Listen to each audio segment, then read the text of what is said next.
Yes, hello. I am James Rowlands, and today it's the WNR 570. It's the WWE SummerSlam Live Party. I'm not alone. A pleasure to be joined by the entire WNR team. Up first on side for every WWE and AEW show. It's the fantastic Jaxie Scarlett. How's it going, Jaxie? Yes, yes. Hello. Hi, everyone. I'm excited for this. Ready for a SummerSlam weekend. Yeah, no, without a doubt. I'm pretty sure you might have missed last year's one. I'm not 100% sure. Don't count me. I'm sure you. I'm sure we did a SummerSlam quiz. Possibly, yeah. Hmm. I can't remember, to be honest, that No, far back. we have so much fun. Anyway, up next, our resident NXT expert and New Japan demigod. It is Monty. How's it going, man? It's going great. I mean, you just mentioned it. New Japan Demigod. I've been watching the G1 religiously, so kind of changing your brain around back to WWE is always it's not difficult because I've done it for so long now, but it's jarring to say the least because they're so different around this time of year. But I'm excited about SummerSlam. It's a 2 day event. This the first time in 2 days, right? SummerSlam, Yep, right? yep. So First time yeah. ever. I don't know if they should continue this because, but at this point, probably every Big Four event is going to end up being 2 days. At this rate, they just keep expanding. But I'm excited. Yeah. Well, and again, we are competing with the 3 hour WWE kickoff, and you know our parties are so much more fun. So I hope we bring snacks and everything like that. Last but by no means least, got a song for Gina. Where the fuck is Gina? Gina, where are you? Jackson, what have you done? What have you done to Gina? Oh, yeah, she's not coming. What? She got What? she's busy. She's got a life outside of WWE compared to us. So, yeah, she couldn't be here today. She does send her apologies, though. I just don't know if I can get over. I mean, I no mean, it song does as mean well. you can Like skip I the just song. It does mean you can skip the song. I think me and Monty are cool, right, Monty? Right? I never wanted you to start these songs, so I'm 100% down with you not singing. Matter of fact, you should retire the songs from this moment on. Gina ruined it. I'm devastated. I don't know if I can go on. I mean, I feel unhappy. I feel so sad. I've lost the best friend that I've ever had. Oh, crap. Gina was my woman, and I loved her so. But it's too late now.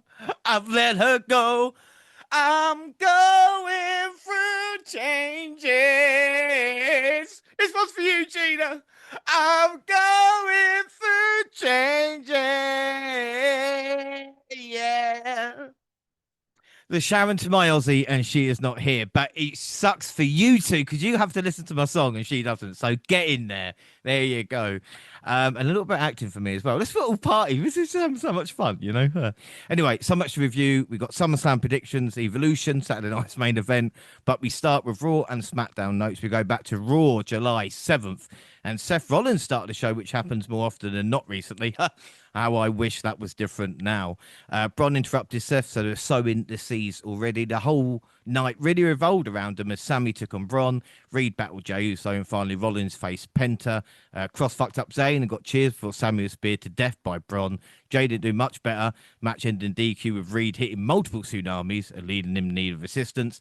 In the main event, Seth beat Penta in their first time ever meeting. And after the match, Heyman called for Break and Reed, only for LA Knight to come out of nowhere and deliver a blunt force trauma to Rollins, leaving the visually lying ahead of their match at Saturday night's main event. Now, Jaxie, I'm not going to say, oh, can you remember like a month ago and stuff like this, because I know a lot has gone down since then. But obviously, Raw on Netflix and stuff like that. I think Raw benefits when there is like a story holding it, like we saw with the Seth Rollins group throughout that night. Yeah, I think there was a lot of eyes kind of on not just Seth, but like them as a group and what they were planning next, what they were going to get up to next. Yeah, without that. And I think, again, when it's got story like that, because sometimes even 2.5 hours can feel a bit long. Oh, for sure, yeah. Yeah, without doubt. Well, Triple H does like bandages, though, so there's a bonus. Elsewhere, AJ got Dom a get well soon. Kate Rock's made a memorial for Liv. She can't buy a win as she lost to Kari. Oscar arrived to help her former Kabuki warrior afterwards. A New Day was in mourning. Believe it or not, Bailey, Lyra, and Lynch all broad. Ludwig Americano beat Dragon Lee, and Goldberg interrupted Gunter. I mean, Monty, I think the biggest story was Ludwig Kaiser replacing Chad Gable. If it is really him, I'm not sure. You sure you're not sure? Wow. I mean, his posture. I mean, it's everything. He's much. The height difference. I mean, it's pretty obvious. But I don't know. I mean, to be honest, let me say it this way. I seen at first I saw a lot of people. It seemed like people may not have a problem with this as the weeks go by because of how good of a job he seemed to be doing in it. But I do remember a lot of people initially when this happened not being happy with this, but at this state, I honestly like, for example, what we may talk about, we may not, but like it's guys like Carmelo Hayes. I've been begging. We're online begging for him to get on television. So if you got to put a mask on Kaiser to get him back on our screens like he was basically when he was feuding with Sheamus and stuff like that, like it's a damn shame how much talent that you almost just got to beg to just get a match at this point. So I'm kind of on that side of it to where it's like, I don't really care about the gimmick. I'm really not as invested. He's doing a good job because just like Gable, he's an excellent performer. So, I'm not really surprised that he's making the best out of it. But yeah, man, at this point, I'm just, as much as I don't really care about keeping the gimmick alive, I'm pretty sure, like you said, James, we're gonna get all the way to a moment where it's like 3 or 4 of them running around, or two, Americanos running around at least. So we know that's going to happen at some point. That's why they're keeping it alive.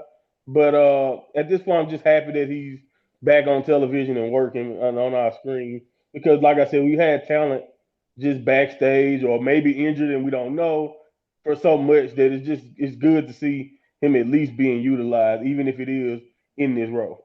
Yeah, without a doubt. On SmackDown early night, started the show. Heyman soon followed him, saying Knight has no future. Solo and his family tree, or my family tree, I don't know. They arrived anyway to tell us everything has changed.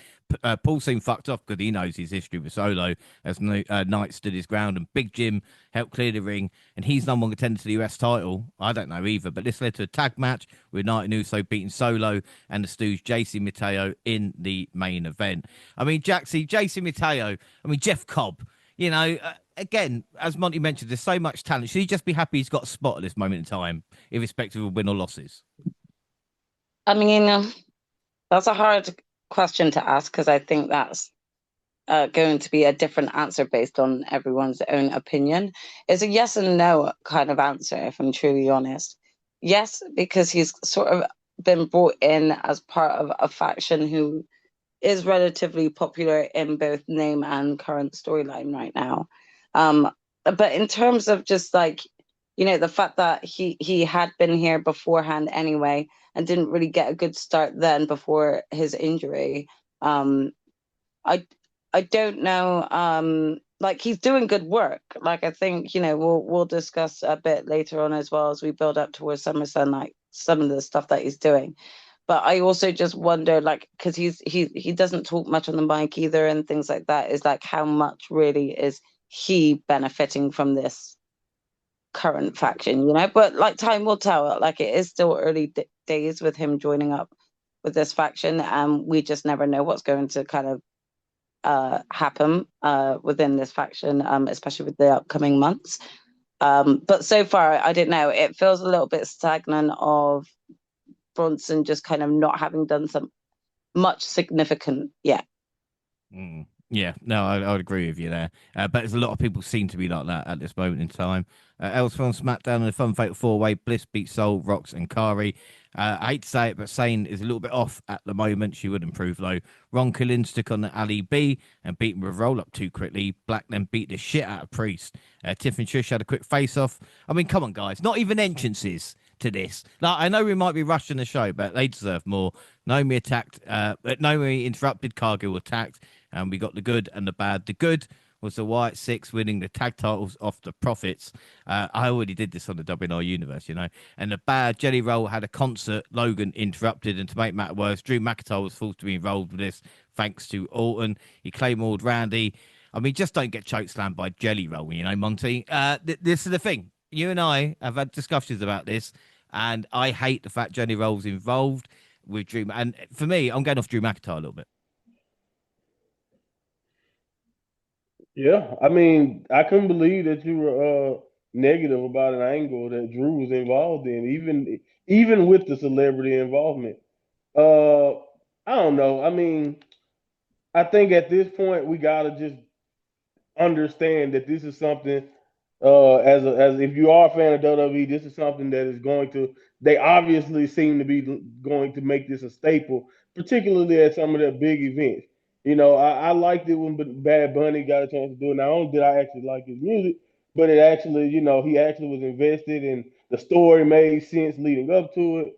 So it's fine. In this one, I don't really think that we had enough. Like it'll be different if Jelly Roll was showing up like more regularly and it was a slow build. Like maybe he was just backstage a little bit more, and maybe you could at least see a narrative building. But you just get announced out somewhere that Jelly Roll is going to be involved, and then next thing you know, Jelly Roll is involved, and then you like, and then like they build this, and it's just like some people I know, like I said, maybe some casuals, people who are fans of Jelly Roll. I'm also not really the biggest fan of his music, but I don't think you're a bad person if you like it. I just don't really care for it so much or care for him as much. So I do think your interest level in the celebrity in these situations does matter. Like we all watch Jackass, so Johnny Knoxville being involved was kind of nostalgic in a sense, but also again it was WrestleMania. That stuff makes sense, and I think we just got to understand that at these bigger events, especially, they're going to lean in and try to get celebrity involvement and not just in the Cardi B hosting or whatever they got going on. So that's going to be a staple of WWE. And I understand the people who hate it because I do understand that we could do this, we could tell stories and have fun without it. But I do know most of the time, if done right, it can be enjoyable. And he seems to be invested.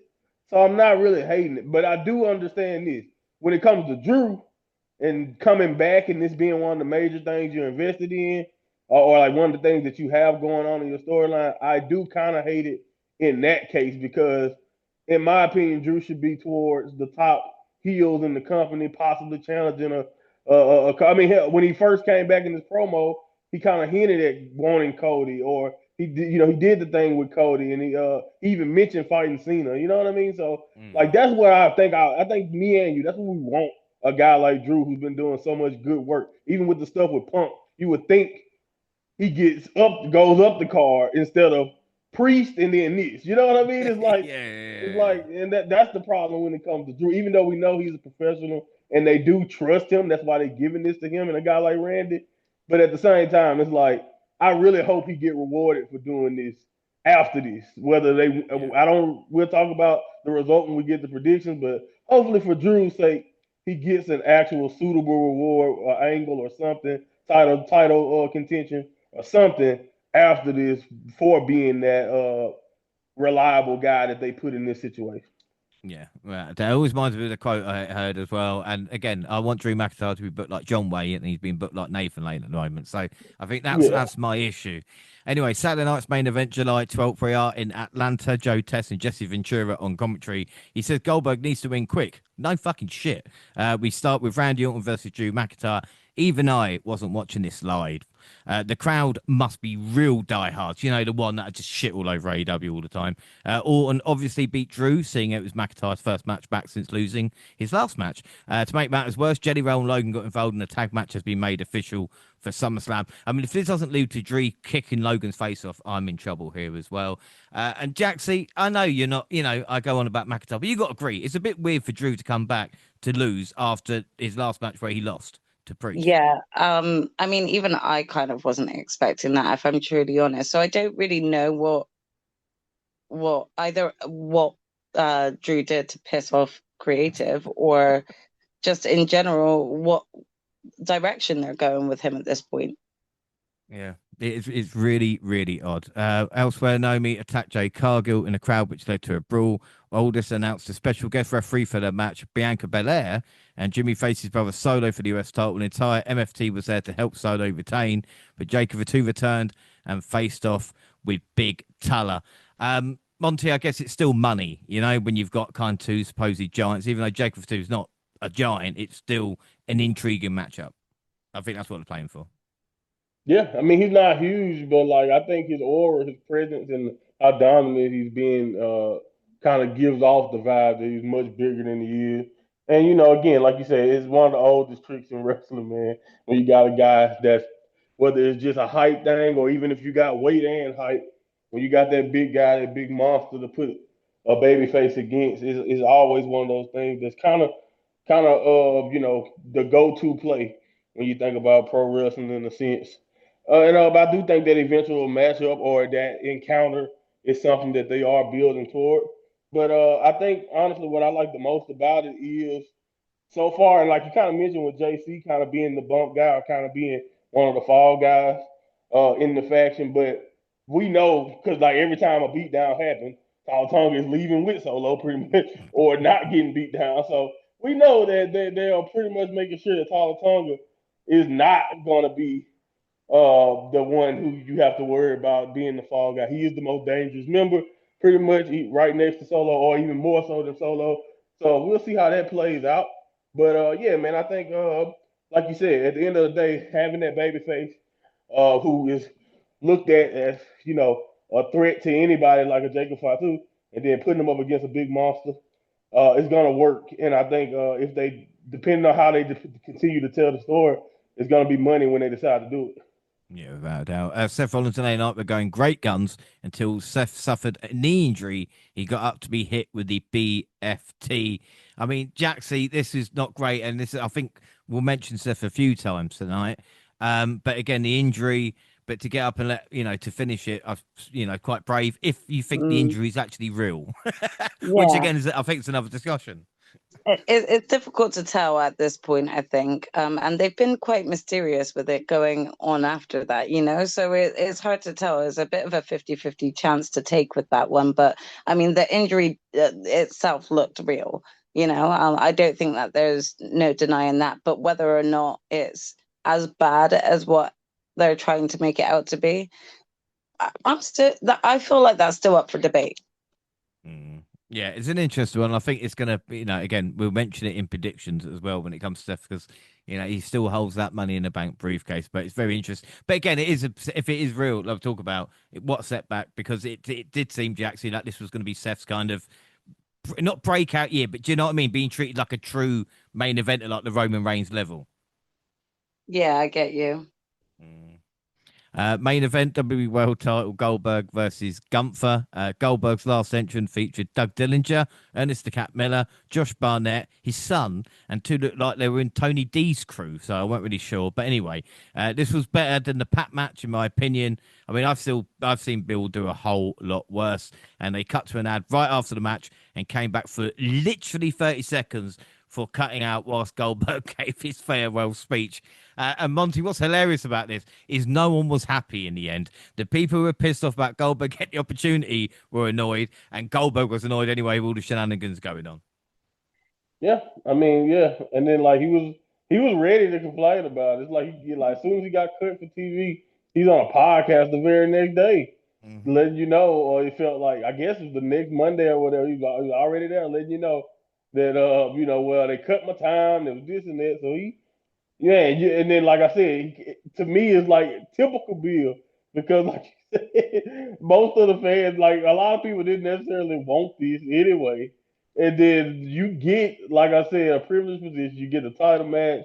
You get whatever. You get all the stuff that we didn't think that you needed for your go home match, and then you find reasons to feel like the company did you wrong. It's always funny though to me because you remember how the first Goldberg run ended in WWE. Like it's just like he can't go away from he can't leave WWE without it being like some problems at the end. It's just always some type of thing when it comes to Goldberg. But it was what it was. I think it was like you said, it was probably about as good as you could expect. I wasn't really interested in the Saturday night main event as a whole, to be honest. But once it was over with and they did what they had to do, like you said, I thought Goldberg did decent, especially for where he's supposed to be at physically. So yeah, I mean it wasn't bad, but it was just like one of the situations where even as somebody who really liked Goldberg growing up, I was just like, oh well, good. You had a great run, but I still didn't necessarily need this. But then, yeah, having his time cut, I see why he's annoyed, but at the same time, I wouldn't send that for no Goldberg speech anyway. No. Well, the old expression "beggars can't be choosers," So I guess Yeah, Goldberg is, exactly. if you thought a PLE was going to be based around him in 2025, maybe it's, I don't know, maybe if A someone else little was in delusion charge, there. or It's a little yeah, delusion but there. there is Come a on little now. bit. But the event that we do care about was July 13th, Evolution. Now, quick question, because Jackson, you missed the quiz, obviously last year. Do we know the date of the first Evolution? Do you know it off the top of your head? Oh God, Because I will never forget. it was October. It was October. I think it was the end of October, maybe the 28th. Yeah, it was the 28th of October. Oh Yeah. yes, Yeah. yeah. Do you know the year? Go on. Fuck. Um, You don't have to. maybe 2010, 2011, No, 2018. Wow, you're well out 2018. there. Oh Like, I wow, can't I believe was you got well. October 28th, but you did. You Okay, got like 8 years out. all Fucking right, hell. whatever. I tried.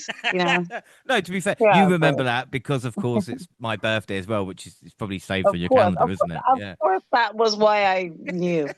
Yeah, yeah. All right. Anyway, we get to kick off Cole, Biggie with Wade and Jackie Redmond. I mean, seriously, couldn't we find a former women's champion to be in the panel instead of Wade, or even two to replace Big E? And while They we were have all it, sitting in the crowd. why don't we have Jackie do it? It's bad enough that we've only got one woman here to review Evolution with us. We're doing what they've done basically, but again, it just didn't make any sense. And again, I know it's not going to happen, but like Beth Phoenix on commentary or something like that. I don't know. Anyway, I'm being crazy. Kath Kelly's backstage as well as Megan Morant. They kept mentioning Rhea has never beaten Io. Rhea was interviewed, and guess what they talked about? We got a montage of women, including Stephanie McMahon. I mean, really? Do we? Even in like the kind of moments of looking back, we still have to mention Stephanie. We got highlights from a triple Legend. threat do you know what I mean? Highlights from Triple Threat Mania. We got a weird look at Evolution 2018. Tori Wilson did join the panel for a minute. We got a historical flashback. I mean, what is this? TNA Plus? You're putting in fucking old matches or something like this. Trish interviewed. Shawn Michaels joined the panel. He speaks about the D1 athletes. Yeah. I must have missed a bit when Michelle McCool and Nikki Bella started the women's revolution. I don't know about you guys, but maybe I just didn't get the email that day. They did do Which Total one? Divas. Well, I don't know, but that's what exactly. It's just apparently they're the women that kind of changed the industry, and I just thought it's. No paid. No Natalia. No, uh, like, oh yeah. Let's just go. Let's just skip over a chunk of women, but then let's go back to this one particular one that was in yeah, a whole different era. It's just so weird how they do that, but Yeah, whatever. like two of the women from the Divas era is the start of the. Okay, yeah. yeah. I don't know. No comment. I tell you what was a pleasure though, and it was Jackie or Jacqueline, as we should say, joining the panel, and she looked great. She was the best bit of the panel, and she should have been in it the whole time. It was as simple as that. We did get a nice thing on female referees, Jess Carr and Daphne LaShawn. We got Pete Roberts and a couple of technical difficulties. And then we're on to the main show, and the PLE open with video package accompanied by a Katy Perry song, followed by Joe Test and Stephanie McMahon talking about the show. You can see the seats tarped off, but it's fine. And also saw an hilarious clip of Joe Test having a go at a producer before he started the show or something like this. It was really, really fun. Anyway, the first match of the night saw Lynch defend the Women's Intercontinental Championship against Lyra Valkyria and Bayley. The crowd gave him a standing ovation for the action even started. Bayley took Lyra down before she and Lynch started trading offense. They immediately turned to a fast-paced match and never slowed down. Crowd chanting, "This is awesome," a couple of times. It looked like Bayley might win before Lynch rolled her over into a backslide to get the win and retain her title. So, Jaxie, start off this. What were your thoughts on this matchup? And like Lynch has talked about, how slick was that finish as well? Yeah, I thought it was okay actually. I think this one at this match in particular was better than their previous one for me. I thought it was more engaging, and yeah, I agree. I think the ending was a lot more smooth. I didn't think this was bad to open up the show. Yeah, I don't think it's bad. I think Mm. Monty, this feud has been fun for the three of them. And it shows you that the crowd were invested with the reaction as well. Yeah, I mean it's one of the strongest I mean, it was a candidate to possibly be last if you really wanted to be honest with the build and just how good basically every match that they, I mean, every one-on-one match Bailey and Lyra has had has been great, still pretty good. And then Becky and Lyra's feud, we already know how that's kind of just only improved. So yeah, I thought this was a good little cap off, or not really a cap off, but a good little next chapter and a great place to do it, a great way to start the show because they're all three just very great wrestlers, and the chemistry is there. And again, the finish was not only slick, but it was like one of those finishes where it's like you kind of give, even if it's a heel, you gotta be like, damn, that was sweet, And I think that's like the the coolest way to kind of do one of those flash pins that you don't feel like anybody got lucky, even though. Yeah.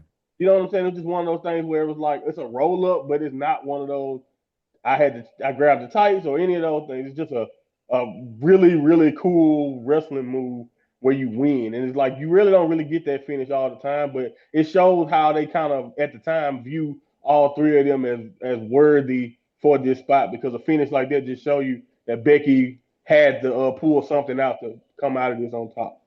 Yeah, I mean, it's a great way to start the show. It started fast and didn't slow down. Jackson, what would you give this out of 5 then starts off?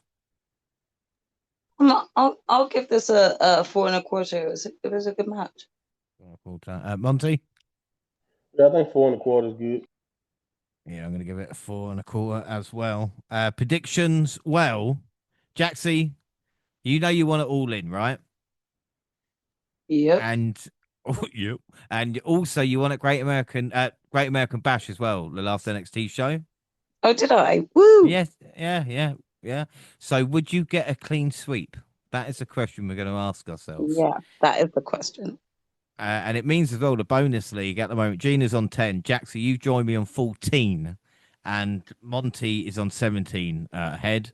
WWE, I'm on 2. Gina on 4. Jaxie on 5. Monty on 6. And, well, we don't really care about AEW right now, do we? Predictions, we went Lynch all on 1. Vicky Guerrero got a monster pop. Always great to see that. I love Vicky Guerrero. NXT Championship, Jacy Jane versus Jordan Grace with Blake Monroe accompanying Grace to the ring. And of course, let's not forget Jane had Fallon Henderman and Jasmine Nix with her.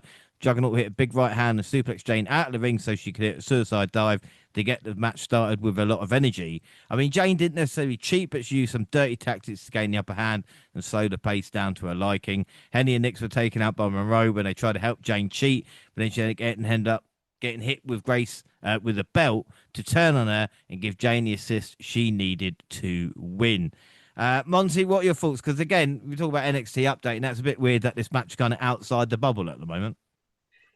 Yeah, but I thought they did well, man. They kept the energy of the show going. That's one of those things that when, like you said, you take a chance, you put NXT, you represent NXT, and like I said, watching the match live and seeing Jacy Jane really pull out some of the best wrestling I've seen her in her career. It might be her best match so far ever. At least one-on-one, and I thought she did well, really leading all the way up until we got to that finish. And yeah, man, I thought this was good. A really good match. I do think for me the finish kind of took away from it, mostly because I seen it coming once. This is the one time, and Jay, I fucking hate. I don't watch the pre-show, but the one time I see a pre-show clip, and then that clip of the pre of them doing that in the pre-show, literally to me was like, ah, crap, I know what's gonna happen. It's like Yeah. just for me, and not because I did not because it wasn't because of the fact that she was there, because her being there would have made sense anyway. It's the fact they aired and showed us Jordan asking her to be there. And I was like, yep, it's over with. Because like that's just the way I seen it. And like especially when we know what kind of like Mariah and how, or in this case Blake, what she kind of excels at. I kind of saw it coming, but they did a really good job of still giving Jordan. Like, again, I thought a couple times Jordan still probably could have won this, but they saved it up for the end. And I think my biggest takeaway is the show started off hot with a really good wrestling match, and I don't think the NXT girls was much of a drop off. I thought they did a good job of keeping it going. You could tell the crowd was still into it, and the crowd knew what was going on. That's always a nice thing to notice. So yeah, man, I thought actually this was really good. Maybe my expectations was lower for a Jacy Jane match coming into it, but I think coming away from it, I was genuinely impressed by her. And maybe that's Jordan, but either way it go, they did great. Yeah. To be fair, Jaxie, me and Monty have watched Jane for about 5 years, and this was one of her better performances, you know. So, so again, it's a bit hit and miss. This could have maybe been worse. Yeah. What were your thoughts on this? Because I know it's not like an avid NXT watcher, but I mean, Jordan Grace is something special as well, and like at the moment they're kind of doing like an experiment, JC Jane. Yeah, for sure. I think I actually agree a lot with Monty's viewpoints on this match. I think this match was more I was more impressed by this match than I expected to be, you know? I think that both women worked well, but also JC Jane kind of, sort of proved that like right now the chance they're taking on her is a good one. I actually thought that the match was really well and they worked well together. I kind of knowing more of a Jordan Grace background kind of gave I think it a bit more of a well, or I expected more of a like definitive outcome, and I think that the ending was a little bit sloppy, but it still worked. Yeah, I think without a doubt. It's interesting because if Blake and Grace is the goal, then who's going after Jane, or will she drop it in like a triple threat match and move on? Again, for me, Grace needs to win to this title soon, unless they kind of make it a story. And as we all know, Blake works better as a heel, you know. And predictions. The reason I went for Jane is the master match that would happen at Slammiversary, is no doubt. Does anybody know what the NXT Women's match was at the last Evolution? I won't do it for every match. I thought this was quite interesting. So, I do not remember. So no. Well, Pass. it was Kairi Sane beating Shayna Baszler for the NXT Oh Championship. wow! Oh Yeah, wow! yeah. And Shayna is a producer now in NXT. Well, recently she's been producing matches in NXT. Oh So cool. yeah, Baszler is still a part of it, but I thought it was quite cool as well with Kari Sane being involved there. Yeah, like I said, good match overall. Cole didn't have the greatest night on commentary. He thought Blake did it by accident, but apart from that, out of five, then Monty, what would you give it? I give it a 4. Again, I thought this was really good. It kept the energy going. And yeah, Michael Cole did kill the energy of the like. I feel like if you didn't know what was going on, you don't know much about Blake, that might have confused the hell out of you. But you know what I mean. Just Yeah, yeah. like you gotta get those right, man, in that situation. But it happens, man. It is what it is. Plus, he probably let's just be real. Michael Cole overworked at this point. Like you said, like you probably we could have got a woman, we could have got other people to do commentary for a night for Michael. Michael is overworked. But anyway, we're gonna move on. But Yeah, yeah, I thought it was a really good match. yeah. Jackson, what would you give it? I'm actually going to give it a 4 as well because, to be honest, I went into this match not expecting to much, and that isn't meant as a form of disrespect, but more just because I don't really know both women and their wrestling repertoire as it is as much. But I actually finished that match feeling a lot more impressed by them. So I'll give it 4. Yeah, I'm going to give it a 4 as well. Predictions, we all went Grace, apart from me. I went Jane, thanks to Blake. So it's the first prediction I got bang on, I think, all year. So I'm on 2, the rest is on 1. We got the women's tag titles next, which was Raquel Rodriguez, Roxanne Perez versus the Kabuki Warriors versus Flair and Bliss versus Ruka and Zarya.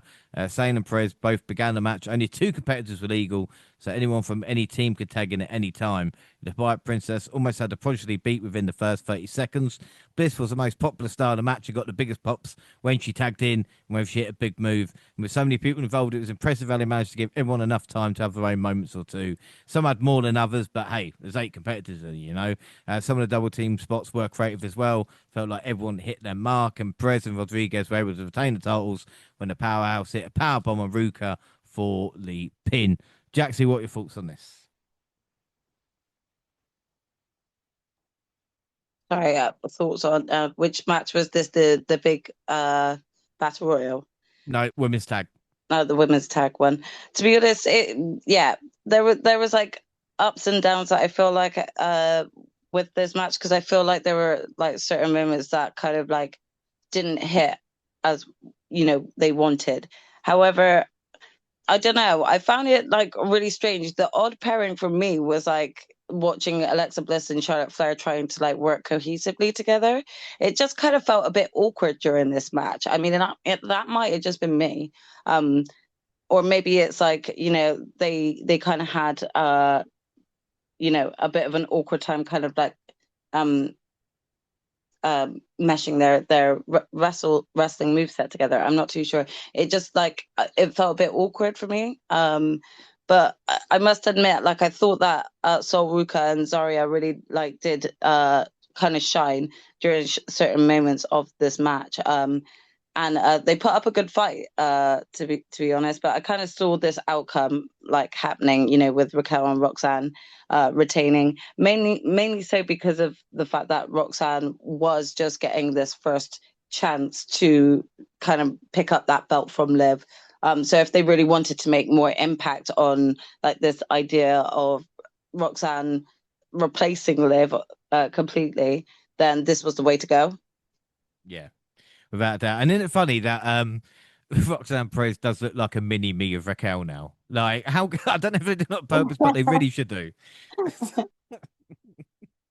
Anyway, and Sol Ruka are the new Fraxium, Monty. I think you agree there. How good is it as well to get the Kabuki Warriors back? You asking me? Yeah. Sorry, Uh, Monty. yeah. It's always cool to see Oscar and Kyrie. They have a great chemistry. I think you mentioned earlier that Kyrie sometimes seems a little off. Honestly, I just feel like injuries probably are taking a toll on Kyrie in a sense, concussions and stuff like that. So things are not always the crispest all the time. But when she's with Oscar, she's almost like a completely different animal. Like they just have like she have fun and they have that tandem offense together. But I thought everybody did pretty good in this one. Even the dramatic angle with Charlotte and the spear spot. Like that was my favorite spot in the match was having Charlotte and Alexa kind of do like the whole save me routine, and then you have Zarya running through Sol Ruka. I thought that was a really smart spot, especially if you know Sol Ruka and Zarya like relationship and how it's always kind of those it's not awkward, but they kind of got one situation where you kind of they've been so close that you're almost waiting on the hammer to fall on it, and I think that kind of played into that, but it also played into this whole we're not friends thing they're doing with Charlotte and Alexa, which if trying to show them embrace each other. But I think that too people have been saying, and I don't know if anybody noticed this, but pretty much ever since Kevin Nash came out and said Raquel don't fight big enough, Raquel has been like on a bleeping tear in every match, wrestling like this completely different, more aggressive style, showcasing her strength. And I think that's what kind of not blew me away, but that's what kind of won this match for Roxanne and Raquel is when she kind of went on that tear toward the end and just put the match away. It's like she decided, nope, it's time to win, and then they win and won. That's kind of like what happened with, at the end there. So I thought they did a really good job. Everybody in this match had their moments. They did a good job of giving everybody time, and they still told a story. And I think, to be honest, the tag division is so dead right now. I'm not a big fan. That's probably why I went with Charlotte and Alexa. I'm not a big fan of waiting around for Liv to get healthy for some angle to finally take place with the women's tag belts. That's kind of like what my logic is. Mm. But other than waiting on Liv Morgan, the only other tag team angle you even remotely have is this odd pairing or whatever you want to call it with Charlotte and Alexa. And WWE love an odd pairing tag team. That's just how history shows that that's what they love to do. So it's going to happen. It's just all about when. But in my opinion, I think that's pretty much the only thing you have in the tag division, and they kind of leaned into that. But like you said, Sol Ruka and Zarya shine well enough, fit right in. Sol Ruka's gonna be they both got gonna be money in the future, but we all know what Sol Ruka is doing right now. And yeah, man, Oscar and Kyrie are consistent. So I thought everybody did well. Yeah, and Charlotte got a good pop as well. We should credit her Yeah, there. they were begging for her to get in the ring. Think about that. Yeah. Like they were just booing her out of the arena a few months ago, and they were begging for Charlotte to get in the ring. That's pretty cool. Interesting. So out of 5, then, Jaxie, what would you give it? I'll give this a 4.25. Monty? Yeah, I'll give it a 4. Yeah, I'm going to give it 4.25 as well. Predictions, we went Judgment Day apart from Monty. So it means I'm on 3, Jaxie and Gina on 2, Monty's on 1. And the WWE Women's title was on the line when Trish Stratus challenged Tiffany Stratton in the next match. The one-time tag team partners came in this with a lot of mutual respect. Tiffany had the size and power advantage, so she was able to back Stratus to the corner with ease. The veteran relied on her experience to wrestle Stratton to the mat, but she wasn't able to keep the upper hand for long. They traded slaps in a moment that upped the intensity of the fight and turned it for a friendly encounter to a more competitive title bout. But Stratton got a clean win with the prettiest moonsault ever. Monty, what were your thoughts on this? TS versus TS. Yeah, I mean, going into this match, even though I know they didn't want to give him much time, I'm not blaming anybody involved, Trish, or I'm not blaming Trish or Tiffany, but the angle going into it, I could care less. I really don't care about. Oh, yay, we got a new young blonde, and then we got Trish, the legendary blonde to put in this one. I'm just could care less about that part of it. But I do think the match itself, they went out there and did really good. What I love the most about this is right after watching Goldberg do his whole stick and all that, to watch a legendary talent like Trish Stratus go in the ring and still be trying to do stuff that she never would have.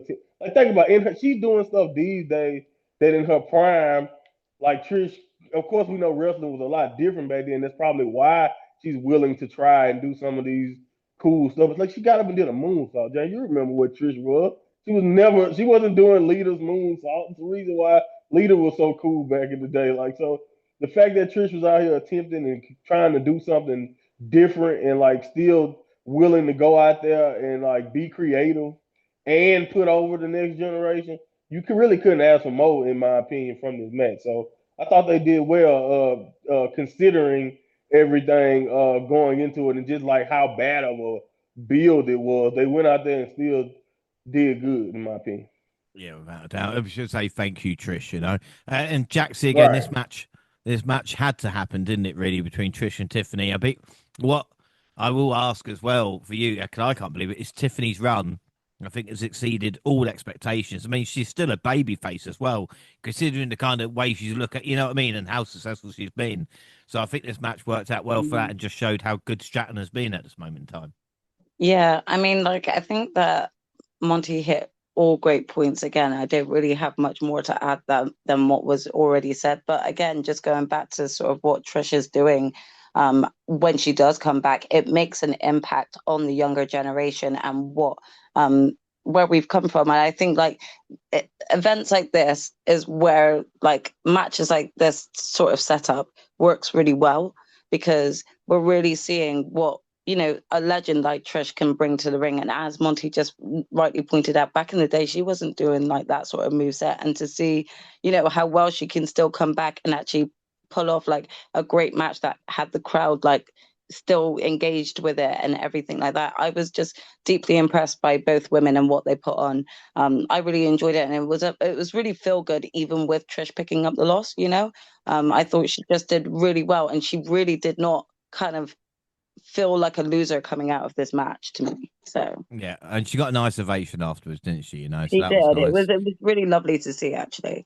Yeah, and Wade said a great thing. Only thing that these two have got in common is that they are blonde. So again, he's just trying to point out the differences because again, Trish doesn't wrestle like Tiffany Stratton, even like I Exactly. said Yeah. back in the day. And that. So scores then, Monty. What would you give it? I give it a 4. And Jaxie? Yeah. This gets a 4 from me. Yeah, he gets a 4 for me as well. Predictions, all Tiff. So I'm on 4, Gina Jackson 3, Monty's on 2. We've got no holds barred next. Jade Cargill versus Naomi. Bianca Belair served as a special guest referee. Naomi tried to attack Cargill in the aisle, but it didn't go as planned, and she ended up being thrown from one barricade to the other. Once it got close to the ring, the Glow used the steel steps to inflict some damage. It didn't take long for them to start finding weapons under the ring to use on each other. Naomi even kicked a storm into TV monitor, and it creates some sparks and smoke. They set up a table, and Cargill hooked Jade for the middle rope to put Naomi through it and get the win. Jaxie, what are your thoughts on this? This was a great match. I mean, it's really hard to tell really who would have benefited more from picking up the win here. But again, this was sort of good storytelling of, even having Bianca referee it and just kind of wonder whether or not there's going to be any sort of like backlash onto her during the match, and there was a little bit of that. There was a little bit of teasing whether or not she was going to swing one way or another, whether she was going to stay neutral, again, I just feel like even with Jade winning the match overall, I feel like Naomi is doing such great work. It really just like felt like, you know, it didn't feel like she's taken a big loss. Preferably, I would have liked for her to have picked up a win here. However, we'll discuss more of my thoughts on this whole situation more in a little bit. And I still ultimately think that they worked well together in that match. Like, they didn't stay in the ring; they used like the outside of the ring, and that is very much like what you see as a given within the male matches. But they really just used the space, and you had the crowd was a lot more receptive to both of them, and loud for both of them, and they were both split even way, so it was just great to see. And again, being a woman of color myself, it was just such a proud moment to watch these two strong women in the ring, and having another sort of like person sort of reffing the match as a similar skin color. It just overall, it was a very empowering match for me to watch, and probably for a lot of the younger generation, sort of mixed race and younger colored girls out there. Yeah, couple of great points there. I'll pick up, like, talk about Naomi's just great, and it is all her. She's worked on this gimmick to get to this point, and now she's over. And as you speak about as well, a few boos for Jade. The finish did look good though, and the look Jade gave Belair afterwards wasn't friendly, was it, Monty? Really, but Belair didn't do much in this match either. It was all about really Jade and Naomi. Yeah, that's probably the biggest criticism on guys. Just what's the point of throwing Bianca out there? She won't play a serious factor in it. But I kind of don't. I really don't mind it either, mostly because of what happened later, and we'll talk about it. But the only reason why I say that is because if this is where it ends, then just leaving it between Naomi and Jay makes sense. But I am one of those people that if you're gonna give me a stipulation like this, not that we need her to screw anybody or whatever, but just even more drama, in my opinion, of just her being there. Like, she was there, but I think if it was a regular referee, nothing really changes in my opinion. So that's the only problem I kind of got with them. Other than that, I thought they did really good. They probably could have went a little. They could have went a little bit more physical and whatever. But to be honest, based on like what we're used to from these type of stipulation matches from women in WWE, as like for example, versus Willow Nightingale and Chris Statlander. You know what I'm saying? Like, AEW is a kind of like completely different monster. So like, I do think this feud could have been that violent, but it don't. Like, as far as WWE goes, I thought they did a really good job of kind of giving us an extreme ladies match in a sense, and they still had some great moments in it. And then, like you said, the finish looked great. So yeah, I thought it was pretty cool. This close to SummerSlam too, for her winning King of the Ring. I thought everything made the most sense, even with all the work Naomi was doing. And yeah, man, this is a highlight in my opinion, just because I feel like it caps off a feud that has done wonders for Naomi as far as a character goes, and even where we're looking at where Jade is at now, I can't say it did bad for her either. So Yeah. Well, this is one of them pluses, and then we got story beats for when Bianca come back. exactly, but we haven't had the kind of feud like this since maybe like Cameron Grimes of LA Knight. It's like, do you know what I mean? When a Right. feud has actually helped two wrestlers get to that next level, and this is what it has done. This is what Exactly. yeah, especially when you think about, they wrestled at in WrestleMania, singles match without a championship. They've done it again at Evolution without a title match. How many other feuds have got onto Exactly. PLEs this year? Anyway, Jaxie, Jaxie, what would you give us that 5? I'm gonna give this one a 4. Give it a 4. Monty? Yeah, I give it 4.25. Yeah, I gave it 4.25 as well. Predictions. Well, James and Monty went Jade. The girls went Naomi. Jaxie, what were you thinking? Do you just get too cocky here? I think I put, all my eggs in one basket, and just given the level of work, I had sort of like wondered whether or not this would be like continued on through any interference of potential, Bianca involvement. A little bit like what Monty said before. Mm. So I think that was where my mind frame was going into this match. I suppose you're right in a way. Naomi did get a win, but we'll get on to that. So it means I'm on 5, the rest are on 3 as the Women's Battle Royal. The match included women from Raw, SmackDown, and NXT. Tatum Paxley was the first woman eliminated by Nia Jax in about 30 seconds. She was followed by Izzy Dame. We saw some nice spots and eliminations. The final 3 competitors were Jax, Stephanie Vaquer, and Lash Legend. Jax was taken out by the other 2, and eventually Legend was eliminated to give Stephanie Vaquer the win. The final couple of minutes, probably the best part. It's a battle royal, it was decent enough, I suppose. Monty, what were your thoughts on this? Yeah, I don't want to be harsh. This is probably the worst thing that they did, but it wasn't bad. Or like it's a battle royal. My biggest problem is that we had all these legends that they showed in the front row, and I know maybe all of them wouldn't be like probably ready to wrestle, but it was plenty of women who also talked about it before the show and after the show that they weren't even contacted in Evolution until like days before, and they never really got contacted about a match, and so I just kind of hated that. The one thing I liked about the first Evolution's Battle Royal is that we had so many stars of the future Mm. mixed in with women of the past, and I think that's kind of like my biggest thing. They kind of hyped it up too going into it like we were going to get some surprises. And like I said, some of the best surprises was just in the crowd.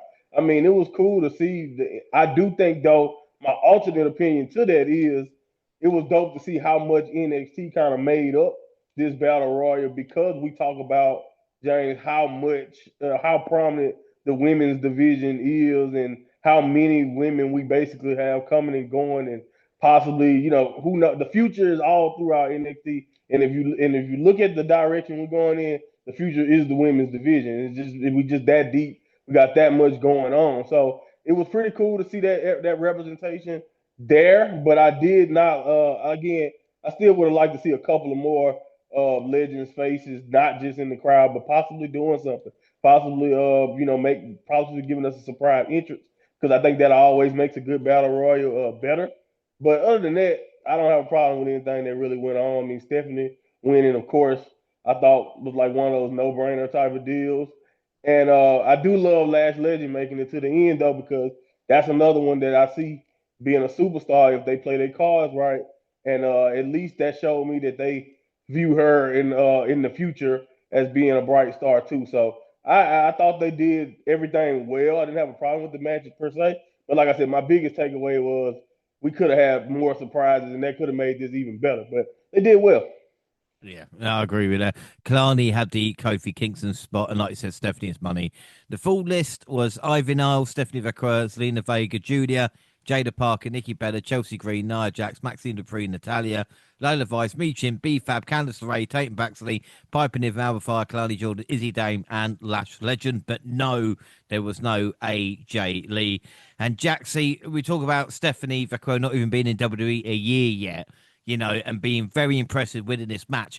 But she is the only one out of the other 3 NXT call-ups that hasn't tasted gold on the main roster yet, which makes you think, fucking hell, the call-ups this year actually worked. Yeah, I mean, we're definitely seeing like a shift, aren't we? I have to agree again with a lot of what Monty said. I think I was slightly disappointed with this battle royal as a whole when you look at sort of like how many legends were like sort of shown around the ring, but not in it. And again, that's not to actually say maybe none of them felt like they were, in enough in ring shape to be able to get in there, and absolutely fair play if that is the case. But I guess like even just a few more surprises would have heightened or left a better sort of like overall experience of the whole battle royal for the second ever evolution. Yeah. That being said, I do think that at one point when it got to the final four, I was like, yeah, Triple H loves his NXT girls. However, I'm not even mad at it because I do really love Lash Legend as well, and I think that she did excellently and was like, featured really well during the battle royal. That there was some awkward moments, The specific one being everything to do with Natalia trying to do the worm as well. But just all of it was that whole section just, for me, I could have done without. But overall, I do find Natalia quite an awkward wrestler to watch, if that makes sense. I'm not saying she's a bad wrestler. I'm just saying she's an awkward one. Overall, though, again, I agree with Monty. I have no issue with Stephanie picking up the win here. As you also rightly pointed out, the call-ups so far have been working well. And I think, out of the final four that were there, I felt like this was the right call. Stephanie is on an absolute tear at the moment, and she's really hyped. She's really popular. I have a crush on her. If you don't, then you're stupid. She's brilliant. So I'm excited to see what she can do at Clash of Paris. Yeah, right down. And Steph, congratulated Steph as well. So Stupid out or of 5, blind. what would you score this Monty out of 5? 3 3/4. 3 3/4. Jaxie? I gave this a 4. I'm going to give it 3 3/4 as well. Predictions: Gina went for Nikki. The rest went for Steph. James 6, Monty and Jaxie on 4. Gina is on 3. I am 1 away from a perfect score, and it is the most predictable match. The main event of Evolution featured Io Sky defending against Rhea Ripley, and as we've spoken about, Ripley's never beaten her. This is going to be it. I'm going to get a perfect score. They started slow and paced themselves with some simple exchanges. They were playing some mind games and sizing each other up, but they also took a moment to show each other respect before they started throwing strikes. The referee was taken out at one point, so Sky and Ripley fought into the crowd with Mo to count them out. Sky climbed up on some production crates and hit a huge crossbody that left both women damaged. The Eradicator kicked out of over the moonsault. Looked like she was about to make a comeback when Naomi showed up and cashed in that Money in the Bank briefcase to make it a triple threat match. The Glow sent Ripley into the ring post, hit a finisher on Sky to get the win and become your new world champion. Jaxie, should I say before I go to it, this is not directed to you, but you cunt with the fucking ending of that. Jaxie, what are your thoughts? Because again, Io and Rhea in itself, I think it was a fantastic matchup, and then you Yeah. have that finish with it, which is just a cherry on top, It really was. And I think, I kind of actually started to come to that conclusion when Naomi lost the Jade match. And I was thinking to myself, okay, yeah, I've kind of gone about this whole sort of pay-per-view in the wrong way when it comes to calling this. I mean, the match itself, like, it was just, I was kind of on the edge of my seat the whole time because of, like, I honestly felt like there was a lot at stake for both women, especially when you look at the fact that Rhea's never been able to defeat Io, and for Io to retain that, like, not only the title but like that little bit of a one up on Rhea Ripley compared to the myriad of women that Rhea has beaten. That's a pretty big feat to be known as like one of the only women to have continuously been undefeated by her. So yeah, but I think they executed the cash in extremely well. This was yet again another, like, for me, this was a feel good moment, but very reminiscent of the Seth Rollins cash in, where, like, you've never been so excited, and not because in that instance it's not the same, because I love both women. I love Rhea Ripley and I love Io, but I thought this was the perfect way to leave it as Rhea still has not, overcome that feat of beating Io. But Io also didn't, like, lose the title in an unconventional way where it weakens her.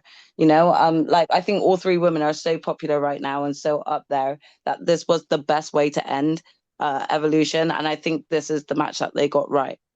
Yeah, without doubt. But again, I don't know. I mean, Monty, what do you think? Do you know if the plans were maybe changed after Rollins' injury? Because again, I thought it was obvious Naomi's going to wait for Jade, but again, they swerved us all, and I got to appreciate it. I don't know. I mean, you can make that case. I'm not saying they planned this ahead of time. I just think that after a while, maybe the Jade thing it's just like what you just said, and we can talk about it when we talk about a little bit of WWE Unreal.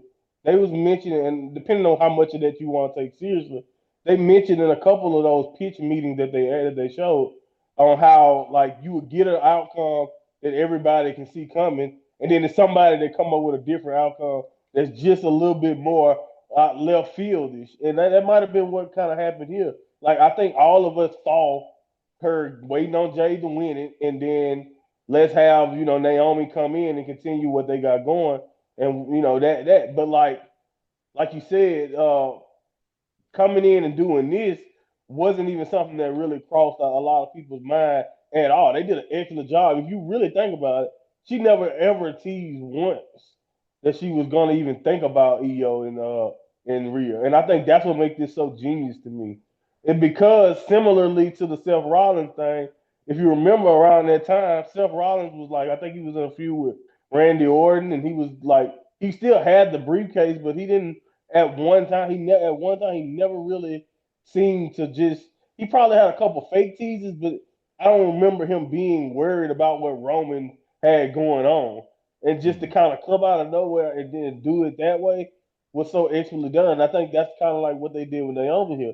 But to be honest, man, it's just one of those situations where I don't know who came up with the idea, but whoever came up with the idea, it's one of the times we just gotta be like kudos because again, everything about the Jade cash in is what we would expect. This was not what anybody was expecting. And you know what I'm saying? Like they did a really good job. And I think I kind of noticed this is when I realized after the jumping in the crowd and the ref bump and just how long they kept that going, uh after like that great false finish that they kind of had with the moonsault, it was really one of those situations where I was like, oh wow, we still going. Because that's another thing. This match went like 25 minutes, so Yep. we don't get those length of matches for women usually. But they got it that night, and Rio, but yeah, Rio We've got a tag or team name Rio and now. Rio, yeah, exactly. In Rio, but yeah, Io and Rio just they have the perfect chemistry. I don't think they can ever really do wrong when they're in there, especially in this situation. And like but when I realized, okay, they're gonna do something else here. I wasn't thinking about Naomi even then. I was thinking maybe, I don't know, but I wasn't even considering it then. But I just knew something like, man, we got this going a lot. So when Naomi music hit and the shock value run in, and you realize, oh wow, this is the perfect opportunity to do this. It just was like one of those things that's expertly done. I'm not sure which, like you said, maybe self injury does play more of a factor in this than you would expect, but I really don't know. I really just think this end up being one of those things that is like a kind of a perfect checkmate. Now, I do think it is something to consider because if you look at where that leaves SmackDown, as far as like heels go, incredible heels, it's like, oh, like they literally have like they literally don't really have one at the women in the women's division after that move. And Naomi had did so much work at being that great that top heel next to like maybe Anaya. So again, so it's one of those interesting things, but I really don't mind it. Like it ended up being like one of the best moments that they've ever done. Like you see somebody who worked so hard, craft a character, do something original, and then get over, and then also have that moment. Like you saw, I saw a lot of people who probably was mad that they favored didn't win, but it was most of the reactions I saw still overly were happy that Naomi was able to get that moment. And then like Jackson just said, perfect way for us to put off that real victory because it's probably going to happen. But if it's going to happen, they probably going to want to do it at a place like Mania and probably in a one-on-one setting is what I assume. But we'll see when we get there. But like I do think that was a great way to kind of keep that going and not have to have that moment right here at Evolution. But and then they still found a way to kind of give us a satisfying history making type of moment. And that's kind of hard to do when you really think about it. So I just think they really knocked it out of the park, and I don't really know how. I don't know how they got there, but or whatever they did to get there, it ended up working out perfectly, in my opinion. Yeah, without a doubt. Right. So before I wax lyrical about, of course, the main event, just say Rhea Ripley did defend the NXT UK title at the first Evolution. All right. And you might not know who she faced, but that woman she faced was Tony Storm. Tony Storm, So, yeah. so, like I said, what a weekend for the women to come full circle. For Io, she's just so cool. She's truly one of the greatest wrestlers in the world. Everything is done perfectly, and I never ever see her calling spots. You know, She's the best. She got not once. one of the strongest cases to be like literally the best wrestler in the world. Like Like I seriously, want her, literally, I want her versus Takeshita. Like that's what I want. right. And she Like, could do it. And yeah. she could do it. Why? She would go in there and kill it with him. I promise. Like that's like she's insane. She can wrestle any style against anybody. I don't care. You put her in AEW, she'll be on top. You put her in Japan, you put it wherever you want to put her. EO will be on top. That's how good she is. She's It insane. really is. And Ripley is one of the biggest stars, if not the biggest, still. And she's fantastic in ring. I think that's forgotten about with the Rhea Ripley character is how good she actually is in ring as well as everything else she brings to the table. This was excellence all round. They were true equals. And Jaxie, like you said, and Monty pointed out as well, but to have Naomi finishing the show with blood, sweat, tears, and the championship is such a moment for her because she's worked so hard to get it, Yeah, exactly. She's worked so hard and she deserves it. I think a lot of people can see that, especially with the recent months and the character build and everything she's done so far. But again, it's just a strong standing moment for young Black girls all around the world to see that moment, to see how excited the WWE universe, the world got at her entrance, her coming down, her cashing in, her succeeding. This was just such a statement, and it left the rest of the pay-per-view on such a high and a feel-good moment. Yeah, it really did. What would you give this out of 5? I'm gonna give this a 5 just because of that very ending. Yeah. Monty? The match itself was already going pacing for 5, and I think even with a not a definite winner out of the two, you still get a 5, like you said, with the finish because we still got a beautiful ending to the match, even if it wasn't like EO or Rhea standing tall in the end. So yeah, man, they found a way to give you a 5-star match despite everything, in my opinion. Even if you don't like interferences, I don't see how you can come away from that not entertained to the maximum effect because it had everything you want in the match. Yeah, without a doubt. Predictions, we all went. I'm going to give it 5 as well. Predictions, we all went Ripley. So the final scores: Gina is on 3, Jaxie Monty on 4, I'm on 6. I mean, I pissed it, but again, a bit annoyed, not perfect score. So after all in weekend, bonus league, Gina's on 10, James, Jaxie locked on 14, Monty on 17. And for the WWE, I'm on 3 now, Gina on 4, Jackson on 5, Monty on 6. But let's not forget SummerSlam. We're going to give 2 pay-per-view points for each night as well. So that gap could close at any point. Overall, I think we all agree the match of the night was the main event. And Jaxie, what would your MVP and score out of 10 be? Naomi is MVP for sure. And out of 10, I'll give this a 8.25 overall. Cool. Monty? Yeah, I don't see. Yeah, Naomi, she took it over, man. I don't see how you can not look at that and make her MVP. Even though I thought all the ladies did well, I think this show was a 9, man. It was really good. It was a strong show. I think I don't know how much of time we got to even spend on the press conference, but I will go ahead and make myself clear now. I don't give a damn what Triple H talks about. I don't know why he hesitates. Every year, man, they deserve it. They've killed it the 2 times they've been allowed to do it. And if we're not gonna get it every year, like every 2 years, come on now. I just think we damn sure don't need to wait another 8 or 7 years or however long it's been. You know what I mean? So all I know is every time they get a chance to put on a spotlight on all these women like that, the women show that again, like we said, I think the future of wrestling right now is with the women, and I think a great way to keep stuff like that strong, keep everybody involved, and keep storylines going would be to do something like this every year. They killed it and they deserved it. It was one of the best shows of that weekend, right next to All In.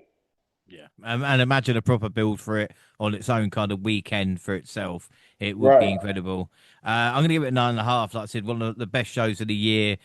Just like I said, from start to finish, there were issues like the Battle Royal and stuff like this, but to have an opener like that in the main event, and again, a match of the year quality, really, really good. Post show, like I said, Joe Test, Jackie Redmond and Big E praising the show.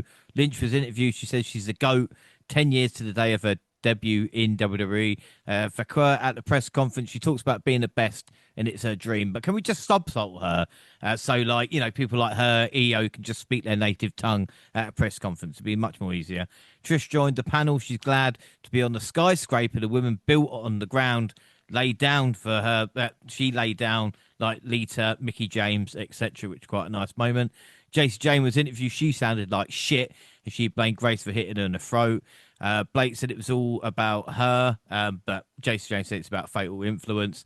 Naomi's press conference, she was in and out of character. She said she's been doing it since 2009. She had to look at her and what she can do, you know, her time away to, you know, try and build up a character. She said it was vital. Sometimes enough is enough and it's time for a change. I quite like that considering Naomi's in the caution outfit as well. And then Triple H talks about memories at centre stage, says thanks to Goldberg, and he says, as demand for women grow across the board every day, it becomes less about having their own show. That's a quality. They don't have to be their show to be in a spotlight, but if it works, we'll definitely go down the road again. It's a we shall see. I mean, Jackson, as Monty said, what the fuck does that mean?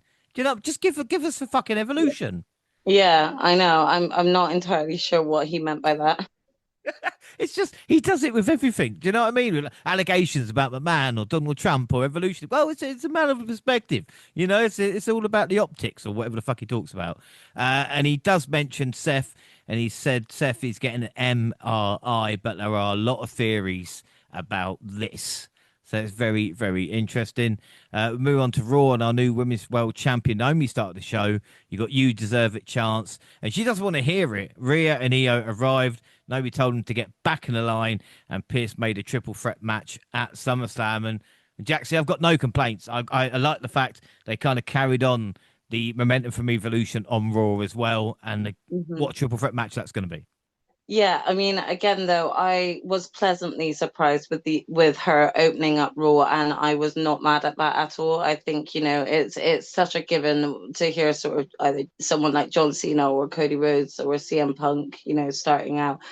So I was really happy and eager to hear from her, especially given the fact of the events that took place like 24 hours before. Yeah, without a doubt. Roxanne Raquel beat Oscar and Kari for the winner of the 2 out of 3 falls match between Bayley and Lyra. A shot at Becky Lynch and the Women's Intercontinental Championship at SummerSlam. For the loser, fuck them. Lyra won 2-1. But Monty, this was a very good matchup between these two. Yeah, it really was, wasn't it? Banger, bro. Like I said, they have insane chemistry, and they did a great job, in my opinion, at the end. Despite it all, you know, kind of. I honestly, towards the end of that match, I didn't know where we were going because, you know, I thought you can make a good case for both of them getting a shot at Becky at SummerSlam. I mean, we know the history and the storyline with Bayley and how deserving she would be, and then like I said, Lyra is Lyra, and the angle is still kind of ongoing with her, and they did a great job, man. Like again, I thought kind of like you mentioned when Naomi started the show, this was one of those situations, and maybe this is what Triple H means. But we all know, like, it's cool to say it, but it's like, then if you're gonna do that, if you're not gonna give us all women show, then you gotta consistently book them like this. And I think this is a great example of what we could get more often, which is, you know, matches with stakes, storyline, and just having women that may not be the world champion involved in more things. And I think he just haven't been consistent with that, so that's why it's hard to believe that we won't get it without doing a evolution, in my opinion. Yeah. But anyway, like I said, this was excellent. And again, these are two of the best in the world. I don't think anybody has benefited more, no matter if you liked everything they've done with the angle. Nobody, in my opinion, since WrestleMania has benefited more than being involved with what she's been doing with Becky and Bayley, in my opinion. I think Lyra's in-ring stock, I don't know if everybody may not like the promos or care about the Valkyrie part of it or the birds or whatever, but I don't care what you say. When that bell ring, Lyra is one of the best in the world, and she proved it in matches like this when you give her a competent talent to fight. Yeah, without a doubt. Nikki Bella beat Chelsea Green. After the match, the Secret Hervis pummeled the victor until Stephanie Vakua made the save and cleared the ring. You get Green and Steph the hell away from her, all right? That's all you do. AJ still has eyes on Dom. Heyman says Seth has until next June with Money in the back. So there you go. And we got a shot at Gunther in the World Heavyweight Championship at SummerSlam for grabs with 5 of, I say, the top superstars in Raw, probably the only 5 that could really do it. Braun got rid of Penta, LA Knight, and Jey Uso with the help of Bronson Reed, and it was CM Punk winning the gauntlet after a beatdown by the Hills. Roman Reigns returned to clear the ring. So, Jaxie, there you go. I mean, it's 2 huge things. CM Punk will face Gunther at SummerSlam, and we got the return of Roman. Yeah, I'm not gonna lie, I screamed. So my neighbors were definitely woken up. I don't know why. I wasn't actually expecting his return here, but I wasn't actually sure when we should be expecting a return from Roman. But it came at the right time. I was very excited. I'm pleased to see this.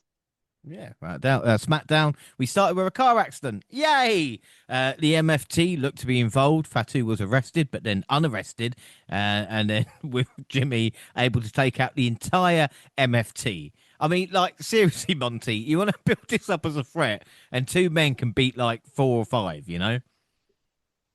Good old American justice system also on display. How quick was that on arrest? Yeah. Yeah, just awesome, right? They got the proof fans. They got, oh my goodness, just awesome stuff. But yeah, you're 100% right. That's like my biggest beef with how Triple H decides to book maybe, and I'm not gonna say all the factions, but really, if you think about every faction that Triple H has kind of started in this era, they might start off pretty good, but then they end most of them, unless they're like the main bad faction, they end up just being fall guys for the babyface that they're torturing. And it's kind of the thing is I have about it is that it's samey. Like, what's the difference between MFT all together and then what Solo had going when it was just him and JC pretty much? It's kind of like the same thing pretty much, just with more people. When you have them kind of getting thwarted so simply. But I will say this: Solo getting arrested, man, he's so good. He's so good. Solo killing it. That's all I gotta say. As a character, nobody's better than Solo. I wish, like you said, it'll be even better if they actually let them actually like beat up people more. And maybe that's coming. I don't know. I don't know why we gotta be so patient about that. But maybe that's coming. But Solo, man, as a character, knocking it out of the park. You're right now. Elsewhere, Charlotte beat Raquel, so it's official at SummerSlam for the tag titles. Carmelo Hayes had a match, ending a DQ after Aleister Black attacked his opponent Damian Priest. Fire job to Vaquer. Fatal 4-way for number 1 contendership for the tag titles. We got established tag teams for Axiom, DOI, and Motor City Machine Guns. Of course, they lost to Andrade and Felix. You know why? And then the show ended with a contract signing between Cody and Cena. John didn't want to have the match. So Cody put Cena through a table and signed the contract for him. Now, Jaxie, I don't know if it's legally binding, that signature. And again, how awkward was that splash through the table as well? You know? Yeah, I know. I'm not entirely sure. Like, it was completely awkward, but I'm not entirely sure of this decision behind this at all. I feel like time will tell. Yeah, right now. Raw, CM Punk started the show with a promo, soon followed by the world champion. Gunther claimed the 2 of them are equals and they both have massive egos, but his is justified thanks to his accomplishments in the ring. Burn.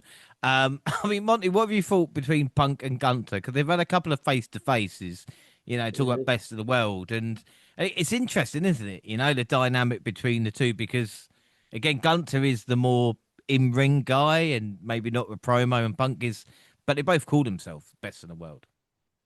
Yeah, I mean, I kind of like that. I think it's probably the simplest way you can approach this, especially when you think about how much time you actually had to build this match. So I thought they done a good job. I kind of just keeping it simple in that vein when it comes to where we at. Punk calls himself the best in the world. Gunther has something that represents you being the best in the world, and has pretty much most of his WWE career been the best that you can ask for. And I think honestly, to me, it's just a breath of fresh air. And maybe I'm looking at this as a Punk guy, but like it's just a breath of fresh air to see Punk finally feuding over something that has nothing to do with his past being a difficult person. Like think about that. The entire time Punk has been back, he's been feuding with somebody who's mad at him for something back in the day, or just like, oh, Punk, you left us, type of deal. And like this is finally a feud where he's just focused on the championship. It's about my title being the best in the world. You know, maybe the Cena stuff was a little bit of that too, but yeah, man, it's kind of a breath of fresh air to see it. But I do think it's like the simplest form of storytelling. They're not really trying to conflate the issue or try to make them seem like they hate each other. I just believe it's more of an angle of I call myself the best in the world. I want to have something that shows I'm the best in the world. And Gunther wants to defend his title as best in the world. So I Yeah. think it's pretty simple. Yeah, no, it makes sense. Rusev and Sheamus met again. Meaty men slapping meat. Big Shamo got the win. LWO beat the New Day and the Creeds to become #1 contendership. AJ Styles was a cleaner this week. Dom attacked AJ and claimed he was clear to compete and would see the Phenomenal One at SummerSlam. Jaxie, I got to ask you about AJ Styles and Dom because I just think AJ's acting like a concerned uncle. Do you know what I mean? Like, I think he actually Mm. cares. I mean, I know, I don't know. I feel like they've obviously gone like with a little bit of a comedic factor behind this, you know, having sort of like AJ like pursuing Dom and stuff. But yeah, like it's a bit weird because I still feel like AJ's like not been utilized as well as he should be. I feel like, you know, they'll eventually give us like something great between him and Dom, but I just don't know about the theatrics at the moment.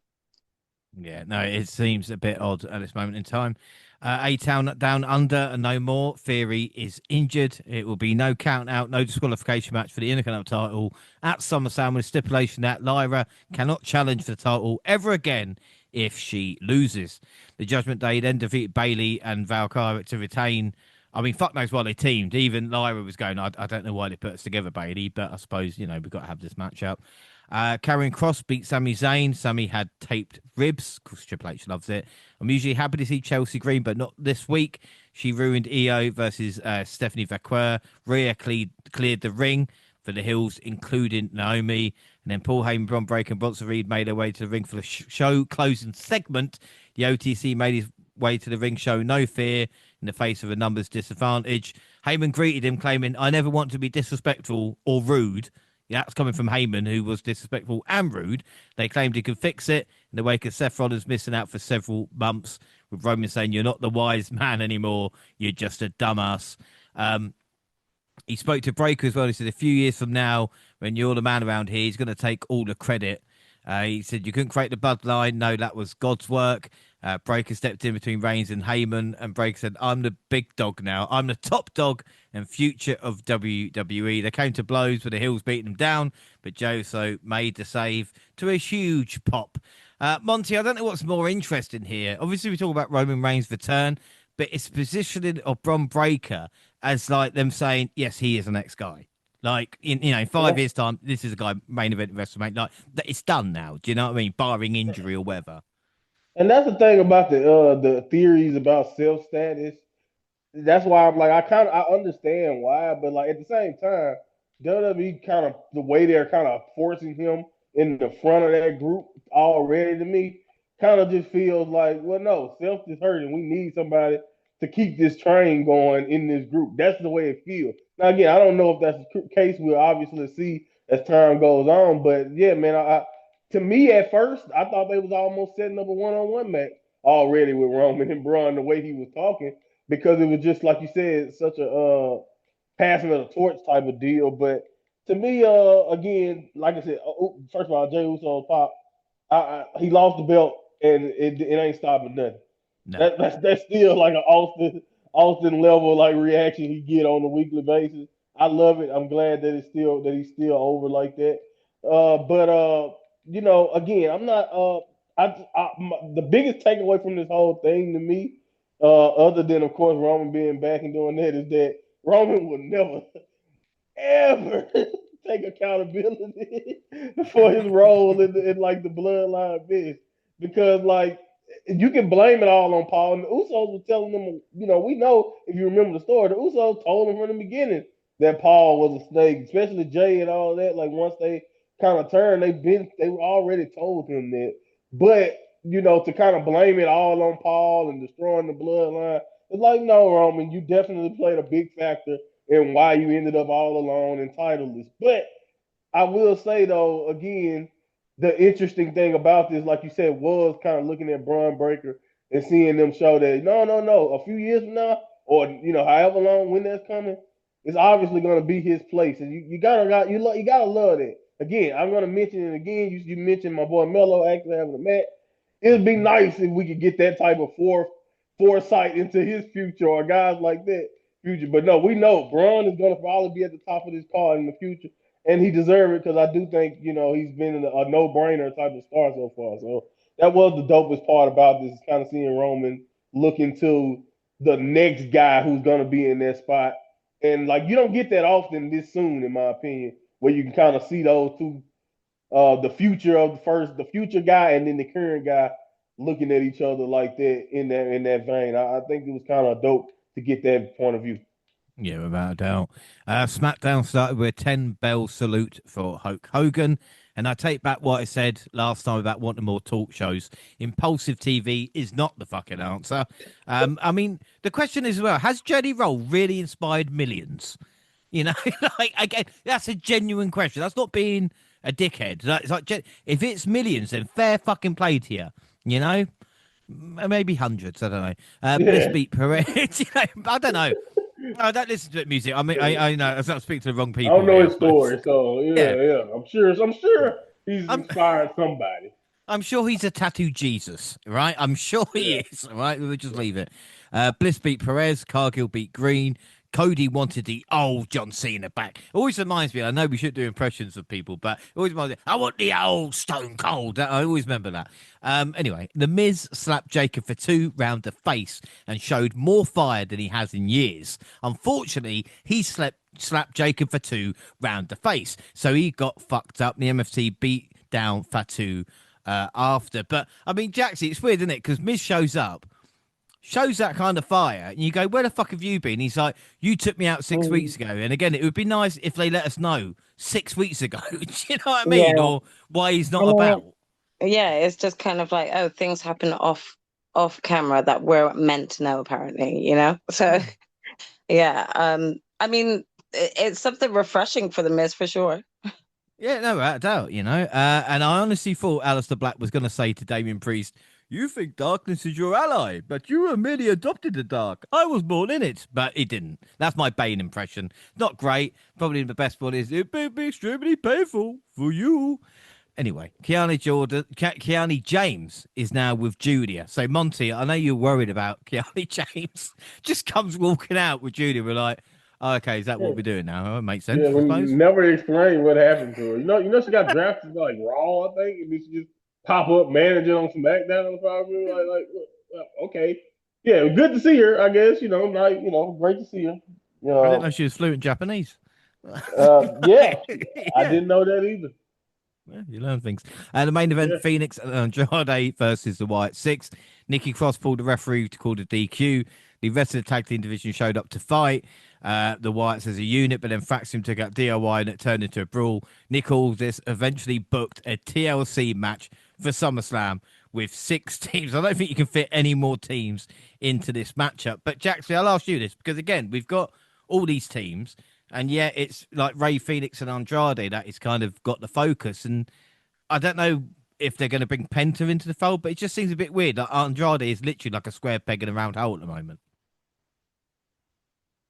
Yeah, I mean, it like if you want to actually guess like pick the odd one out in this lineup, it is definitely them. Especially when you question the fact that Penta is in the division. They might not have like properly reunited yet, but surely was this not the perfect opportunity to do so? Like, everyone is no stranger that they're brothers. So I think it's just an odd pairing, but we'll see. They've worked well together so far, so you can't say you're not impressed by either wrestler, but I'm not sure why, like, again, we've got Jimmy and Jay currently that are separated and doing their own thing, and it's nice for that because of they've been doing it for so long. And that's not to say that Penta and Rey haven't been doing this just as long, but at the same time it's like, okay, but it makes no sense at the moment as to why they're not together or why they're not reuniting when both of them have also had the connecting issue of El Grande as well, you know? So there's just a lot of questions going into why pair these two up when you actually have the brothers together. Yeah, exactly. And it's exactly the same as like Zelina Vega not being connected to Andrade. I know it's like, oh, don't go back to the past. But, you know, Andrade was the last time he was relevant, was arguably with Zelina Vega. So, again, I just don't know why. Maybe they're just waiting for the right moments, you know, who knows. Raw, they replayed Triple H's speech for Hogan. And I know they repeated the speech and it was a record because Triple H fucked up the like, opening word of it. Anyway, got another 10 bell salute. The stills of Dom and Punk were quite something, I would say. And Bischoff was there this time. And Monty, I'll ask you quickly because, again, don't hang on to it. But you know, a lot of people were making, you know, a deal what Punk looked like at that point. And I don't think Punk would.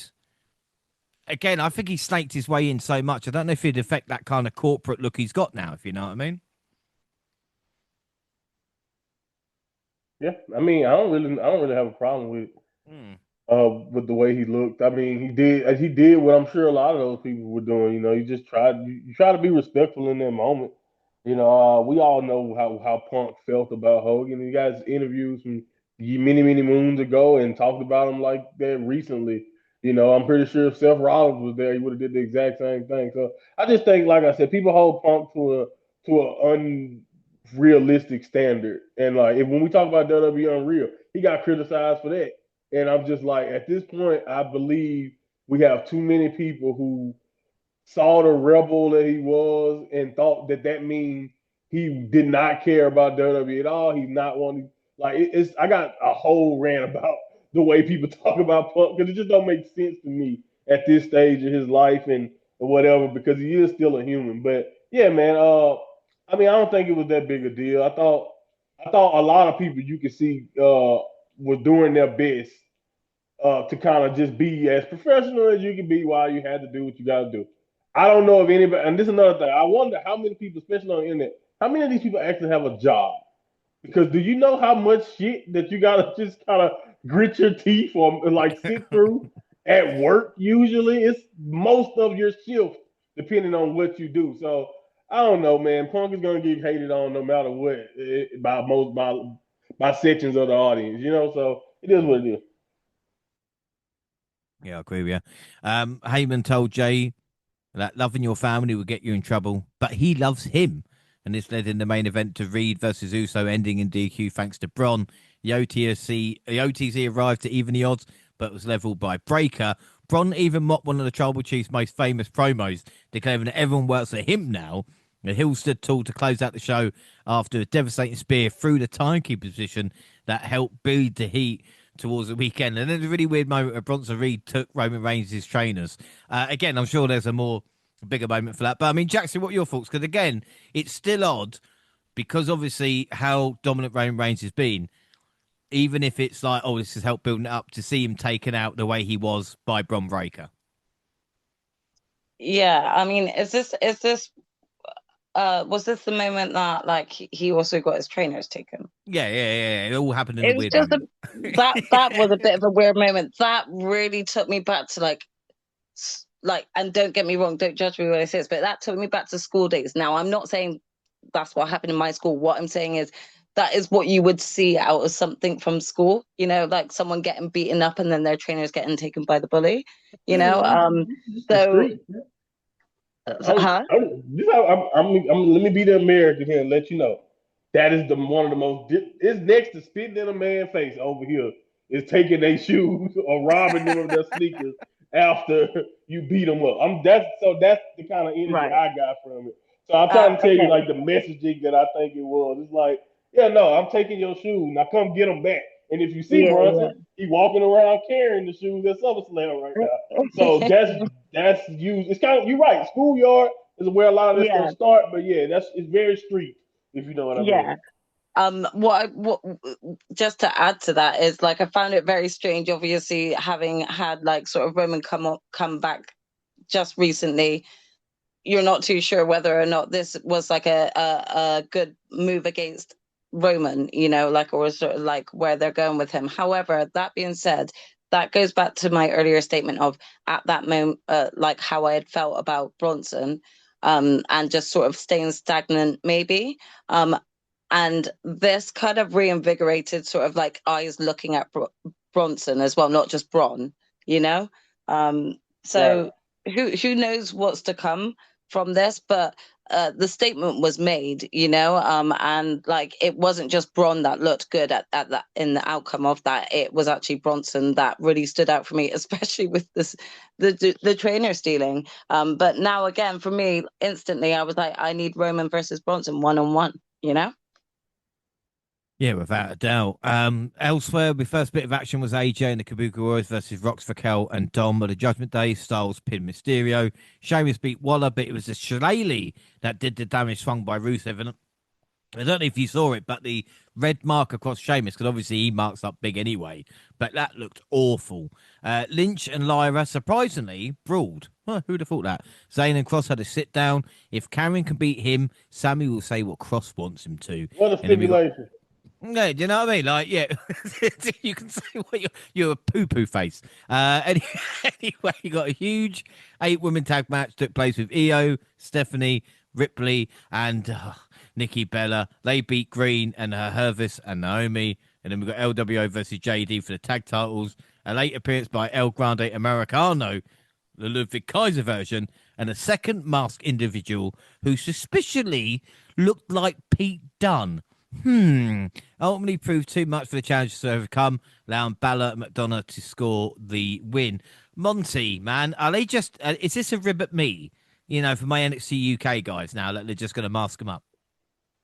Yes. Yeah, right.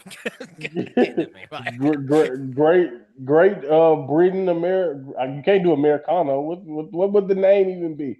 I don't know. Are they even gonna care that if it is Pete Dunne that he's British? They don't care about Ike. They don't care about Ike. That's so.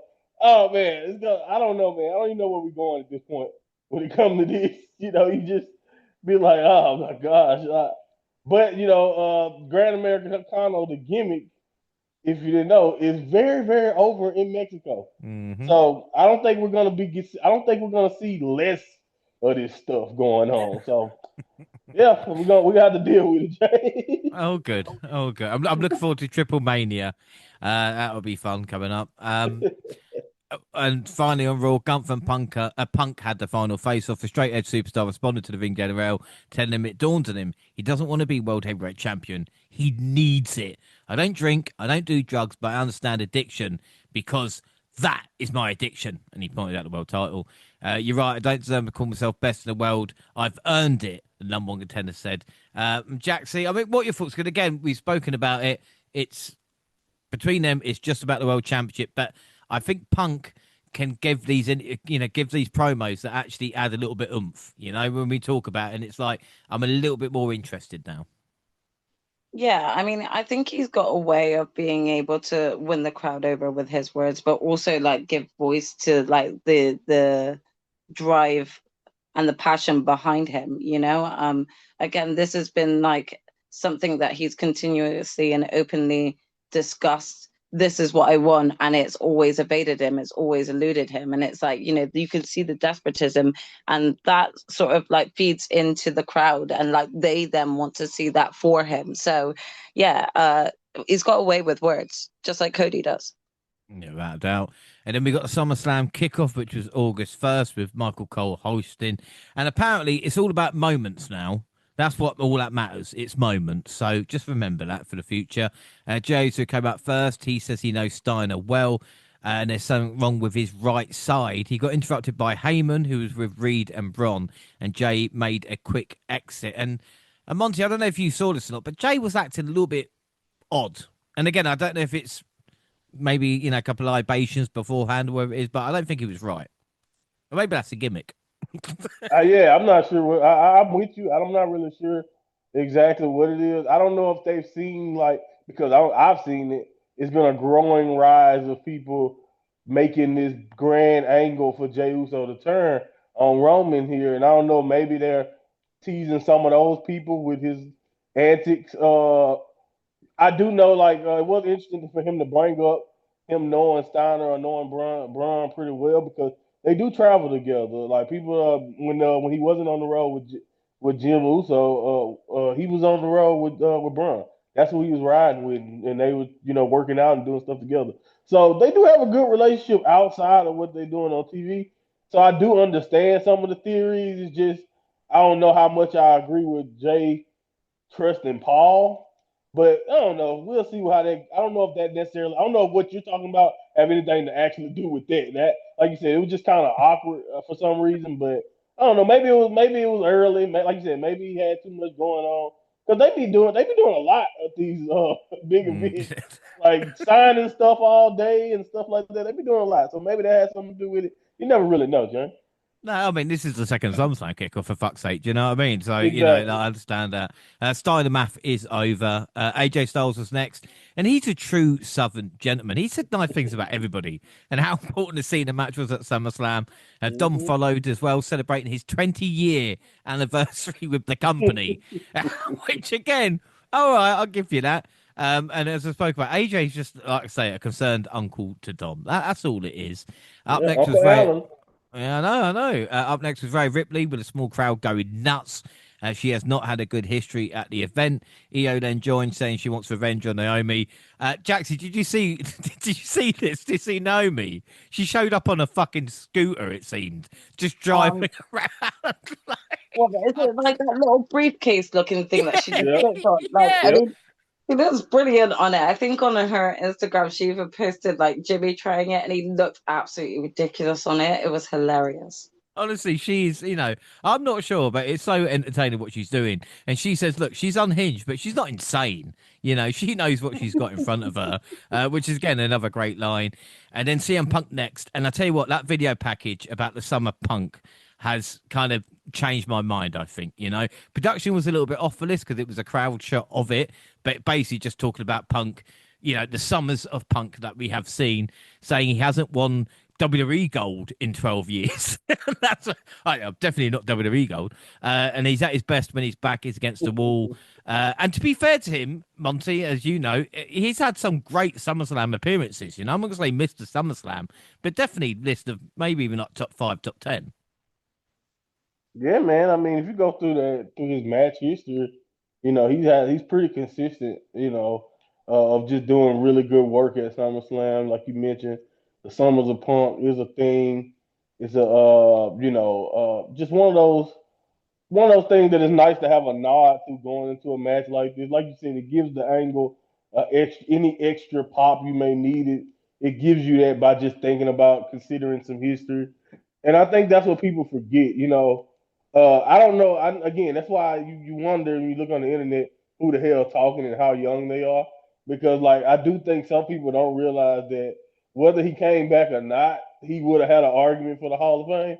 Mm, A lot of that got to do with his work in these big moments. I know he probably wouldn't have got in because of the reputation thing, but he had the resume and like continuing it on, he's gonna put that final stamp on it if the way things are seemingly going. And I think again, I think everybody who's a diehard Punk fan realized that this is an opportunity to do something that I'm gonna be honest with you. I was cool with him never stepping foot back. So I really was one of those guys who pretty much said he never would win the gold again. He didn't need to.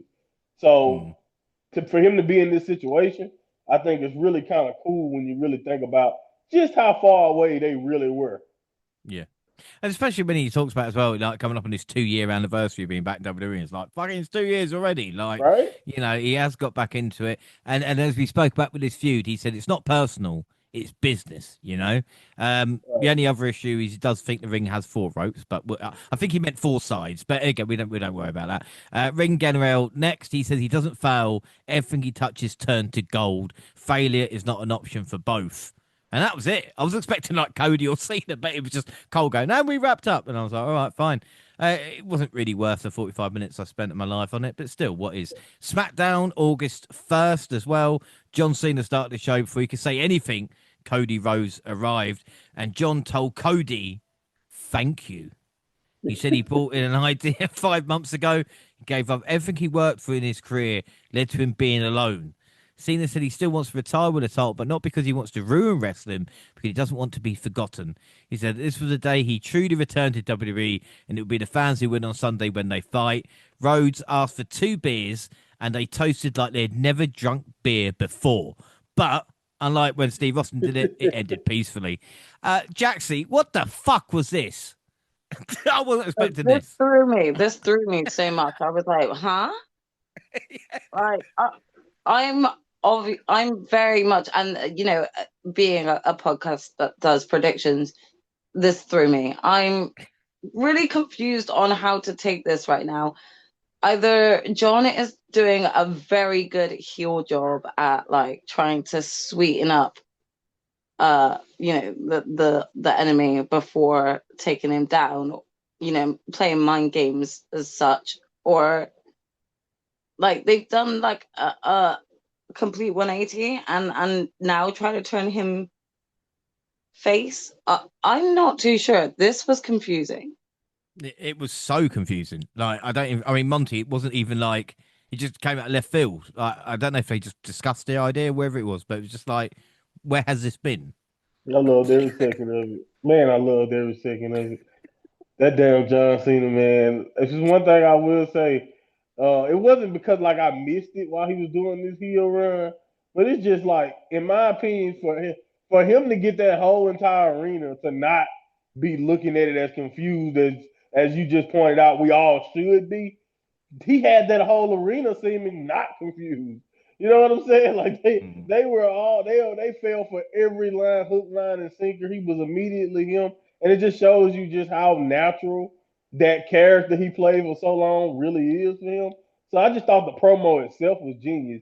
Now, what are we getting from this? A swerve or where we're going? It definitely threw a monkey wrench. But that's the reason why I love it. I love it because a match to me that I'm not gonna say it wasn't interesting, but it was just like, okay, I figured some shenanigans or whatever. Probably it's a street fight. Anything can happen. You already had the anything can happen element, but now that we're gonna possibly get John Cena running to the ring and being John Cena coming into this match, whether it's all for show or not, it does your brain in, doesn't it? It just make you be like, wow, I got so much to consider now, way more than I did, and I think that's what I love the most about it, because something that was already all right, you can go either way with it is now even more like, wow, I don't know where we're going, and I can't wait to see what they decide to do. Because if it's a swerve and it's well executed, I think I'll give them points. But if we do something else here, or however we come out of this,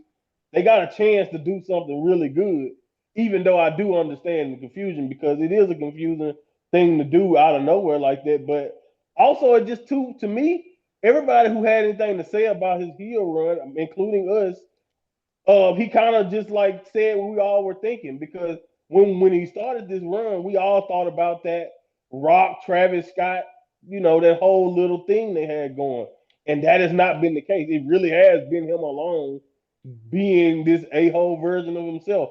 So he touched on a lot of truths that made me wonder, hold up, this might be legit. So it was just well done all the way around, man. Yeah, no, it's really, really good stuff. Elsewhere on SmackDown, Julia beats Zelina Vega with the US title on the line in a really good match. A couple of issues here, but still Finally. good stuff. Yeah, exactly. Triple A titles on the line as Los Garza faced Mr. Iguana. Psycho Clown was also there. Jaxie, did you? I don't even know if we spoke about Wells Collide. I mean, did you know Mr. Iguana? You must have seen some of it, because otherwise Yeah, it would have been a yeah, real shock for him to yeah. show I up on did. SmackDown. I did manage to watch that and watch like sort of live, be terrified by him and everything. He's definitely got something about him that commands attention, and he's entertaining in the ring. You've got to give him that. I mean, the use of the Mr. Iguana, it does give me, sort of is it Mankind vibes who did Socko? Um, Yeah. but yeah, like he's entertaining to say the least. We'll see like how much we'll see of him on WWE, but I wouldn't be inclined to not want to see him again. Yeah, without a doubt. Yeah. And another interesting thing as well, Damian Priest and Aleister Black ended in DQ, with Aleister Black tapping into that hillside and beating down Damian Priest and hitting a Black mass kick. And then Talatonga had his first match versus not so big Jim Uso. He won, but we see Jacob arrive and beat up the MFT again. And that was all I was interested in. I think that SmackDown just finished then, Monty, didn't it? I think that was it. That was a Tully match, and then that was it. There's nothing else, was there? Jelly Roll and Drew McIntyre and the crew had a segment. I don't know if you saw that. No, I didn't. No, I was fingering ears. La la la la la la la. Just the last 10 minutes of SmackDown. It's fine. Great. Right. So that's it then. So, Jaxie, I'll ask you this question. What have you thought of the build up towards SummerSlam? Because, like we said, we had a really busy weekend with All In, which Evolution, Saturday night's main event. We've caught all up that. We're on the precipice to doing predictions. So, what have you thought of the build up to SummerSlam? I mean, the build up has been there, so you have to give them that. It's just, I still wonder as to why we needed to do so many matches and make this a 2-night event, and it does leave me wondering whether or not this will become a permanent thing, kind of like WrestleMania. But yeah, I think going into it, there are a few matches I am eager and keen to see, especially with the amount of build up that they've worked towards on it, and we'll get there, I'm sure, with predictions. But yeah, it's been okay. It's been much better than what WWE have previously done so far. Yeah, without a doubt. All right, so let's go then. Predictions. We'll start obviously with Saturday night, the card in front of us, and we'll work down and up, if you know what I mean. That makes sense to me because I'm looking at it right now. So we'll start with Sami Zayn versus Karrion Kross. Monty, this is interesting to actually get on the SummerSlam card. Again, not really surprised with Sammy, but with Karrion Kross having two PLE matches in a row, he's going to get a nosebleed soon, Yeah, man. Again, I talk about all the time how Triple H hates the internet, but he does seem to be listening in this case to the Cross fans out there and giving him this spot. I don't mind it so much because it is one of those non-title feuds. I do probably would prefer like maybe Sheamus and Rusev, but I know they don't have the actual like story that Sammy and Cross have been trying to tell. I don't know, man. This is actually one of those matches you can kind of see going either way. But to me, this is the thing that makes the most sense to me. I know the internet loves Cross. I get it. He's done a great job of getting himself over. But I think the logical thing for me, for where I see Sami Zayn going, is Sami Zayn is going to win this match, and he's not going to be able. He will not admit he's wrong and move on. And I don't even know where you go after that. Where do you go after Sami says, "Oh, okay, you were right, Cross," and then like that's it. I just don't see it happening. That hasn't, like, again, I just don't. That, to me, that's not an ideal story as much as making Cross, who feels like he's a puppet master, say that he was wrong. That's my thought process on it.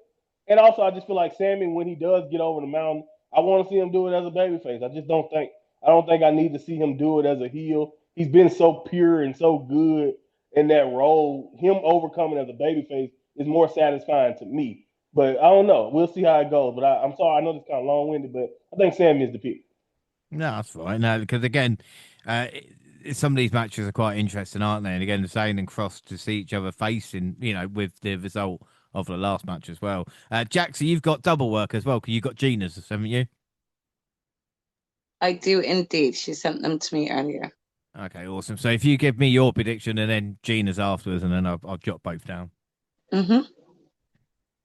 Oh, yeah, okay. So Zayn this is for the Sammy.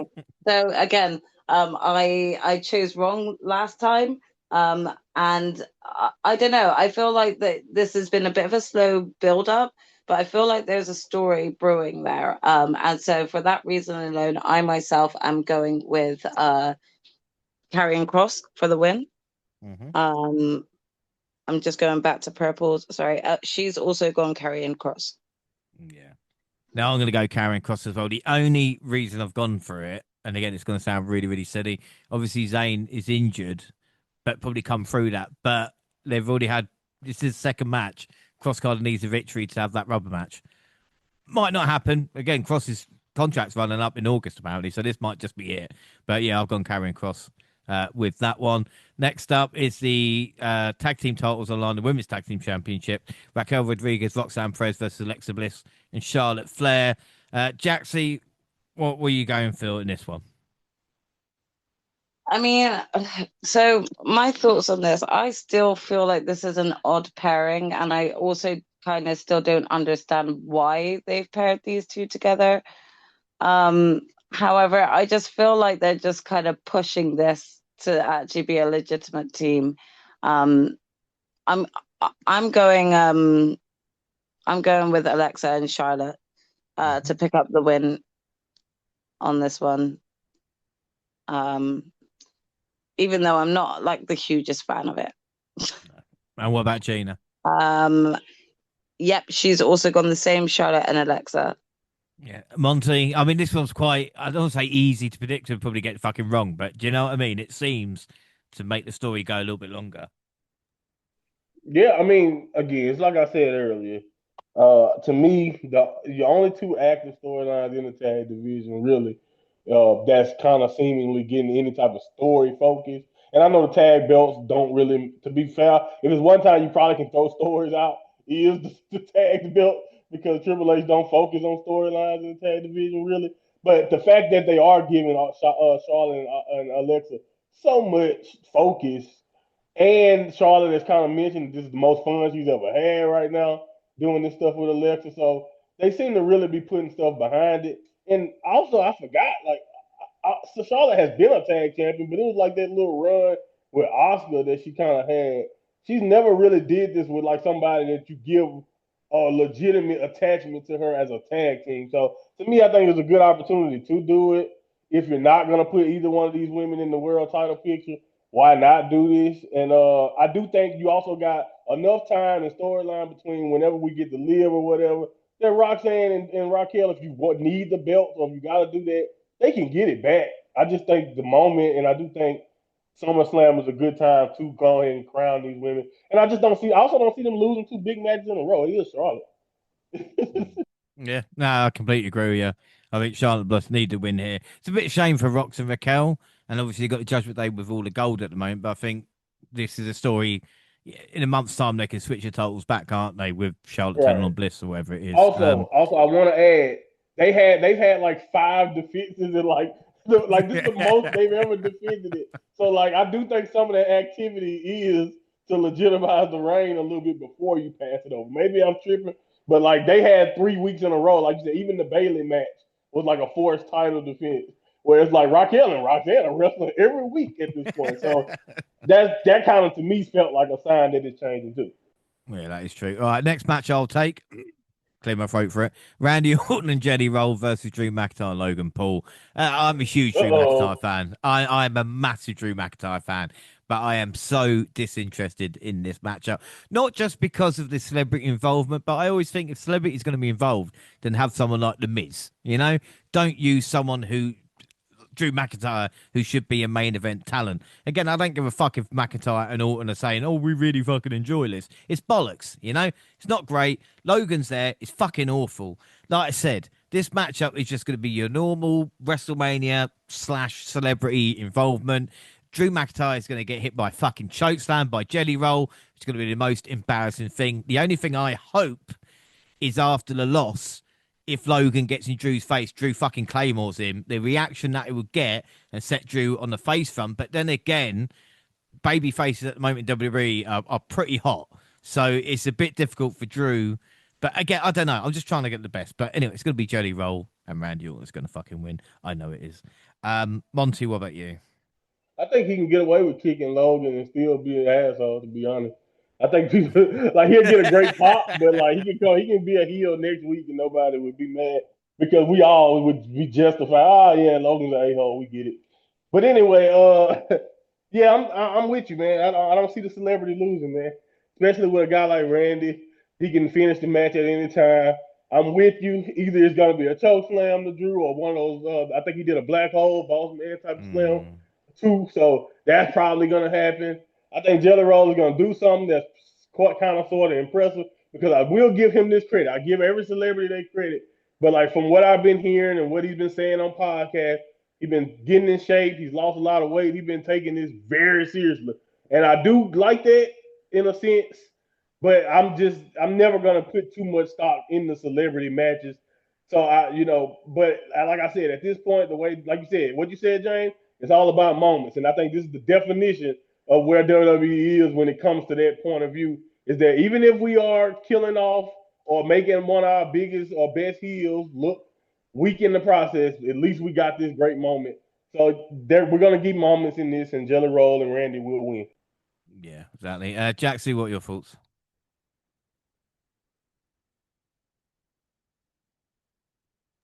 Yeah, I mean, I really couldn't care less about this match, and I feel like this is just yet again like another one of those matches where it's celebrity incorporated. So for me, it is a no-brainer that they're gonna like come out on top of this and overcome. So I'll just give it to Jelly Roll and Randy Orton. And Gina did the same.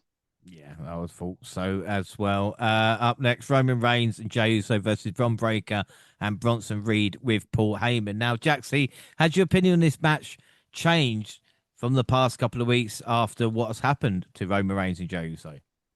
I mean, it definitely feels more personal, like in terms of the involvement of Bronson and like the lack of involvement of Seth for sure, This felt ultimately like this was going to be the outcome match that was going to be featured on SummerSlam with the return of Roman Reigns before SummerSlam as it was, and this was a quick way to kind of bring him into that transition. It is an interesting one to see where things go from here. But I mean, ultimately, with what just went down between them, I can't see Roman not coming out on top and like, teaching Bronson a lesson. So I've gone Bronson and Jay for the win, and so has Gina. Gone Roman and Jey, yeah? Not you said Sorry, Bronson. I yes, just thought Roman and Jay. yeah, don't Freudian slip or anything like Yeah. that. Monty, again, I would be shocked, Monty, if Roman, since his, I mean, if let's say Paul and McIntyre in him, losing the main event WrestleMania and losing this first match back, I just don't see it. But they will be pushed to the limit. Yeah, I think that's the point. They're gonna be pushed. I think the team Braun or whatever is gonna represent themselves well. But I think Roman and Jay. I mean, you also have Jay in this match, and I just too. So it's like it's just something for me to be like, you got a valuable person who's gonna be able to take the heat and be in this match, and then you got Roman who can finish it off when needs be. I think it's going to be entertaining. At first, I was thinking that this would be a good way to make the names of like a Braun or Brunson, but like when you like not only taking the shoes and just the way they kind of got beat down, it's like nah, Roman is going to show up and they're going to do it. Now I do wonder what was the original plan. Like, do you think we was going to Self and Roman, and then maybe something else, or like where this always gonna be a multi-man match? That's the only thing I do wonder now, with Seth being out of the picture for as far as full contact right now. But yeah, man, I think Roman and Jay is the safest way to go because again, I think just being involved in this match for Bronson and Braun is kind of the rub in itself almost. If Yeah. you see what I'm saying. Yeah, no, I completely agree. Yeah. Like I said, Roman and Jay all round there. I'm going to take the next one because it's the easiest one. I'll leave you the main event, Monty. I'm going to go WWE Women's Championship match. Tiffany Stratton versus Jade Cargill. Tiffany, as I spoke about earlier, has had a fantastic run. I think it's exceeded everybody's expectations. So even like the biggest Tiffany Stratton fan, when she cashed in that Money in the Bank, would hold on for this long. And she might be like the longest reigning Money in the Bank holder. Do you know what I mean? Winning the championship, the reign afterwards as well. But I do feel that Jade Cargill, it is her time. And if Naomi was still floating about and all this lot, I would question it, but I can't see it. I think Jade is going to beat Tiffany Stratton. It's going to be an interesting matchup as well, not only with the crowd reaction, but how these two women gel. And I'm expecting quite good things, really. Jaxie, what are your thoughts? I agree with a lot of what you've actually said, to be honest. Tiffany's had a really impressive run. There's been some great matches, and like she's really done well. I feel like right now, Jade is in like one of those precarious positions where right now she's been like she's been booked so well that if she kind of like, my view is if she kind of like drops a ball here or loses here, really, like, how far back does that set her? And I think like right now they just need to hit go with Jade, and she's been incredibly dominant. I feel like it would be quite stupid to then have her take an L here. Now, unless there was some incredible twist, like Bianca Belair turns heel and interferes in the match, which I don't understand or see happening at all. I don't see why she wouldn't come out the winner. So I've gone Jade to kind of pick up the win here, and Gina has to. Yeah. Monty? Yeah, I mean, Jade, in my opinion, is somebody who could benefit from this just in so many ways. Not only just because you're becoming champion and like you're setting this stuff in stone, but I think really like depending whether the crowd is with it 100% or not, Jade is the type of character that if she was to win, you can then kind of parlay that into her leaning into kind of like what she was more like in AEW as a character, if you want to go there. And I do think the only interesting angle for Tiffany here for me would be if she was to go back to her heel character. Because while I do understand what you guys mean about being impressed with Tiffany's run, and I do think the matches have been really good and she's executed the best. As a character to me, she is very, very like completely like boring or bland in a sense to where she could be if she was the heel that she was. She's just not, she hasn't found an identity as a babyface. And it's not really her fault either. Like a lot of it has to do with not having valuable heel opponents consistently and just the inconsistencies that we've already brought up on this show as when we talked about WWE. So I think Tiffany has done a good job, but the booking of her hasn't always been the best, or the booking of the women's division that she's been over hasn't been the strongest or best either. So I do think Jade is the winner. I think that's where we go. We do need something fresh. And with like I think an upcoming draft possibly coming after SummerSlam, we can freshen up SmackDown. It can be even better. I don't think Bianca should get involved. I think if Bianca and Jay are going to do something, she should wait until she wins the title and do it for the belt. Yeah, it's interesting with Tiffany as well because again, like talk about the character and all this lot is still getting cheered. Like I said, it's very bland, but it's Right. still over. Yeah. One of the things as well that I really want to happen, hopefully it does, is obviously we got Crown Jewel, whatever the fucking Saudi event is. You know when champion faces champion, to have Jay Cargill versus Naomi for the third time round, both for that Right. ring where the fucking face off, I think would be really really cool. And so the main event for night one is the World Heavyweight Championship match, Gunter versus CM Punk. Monty, I'm gonna let you take this first, man, because I'm still 50-50. Yeah. Oh man, I don't know. Like it's one of the situations where, especially if you look at how the card is coming together, and we kind of can see a bunch of new champions here.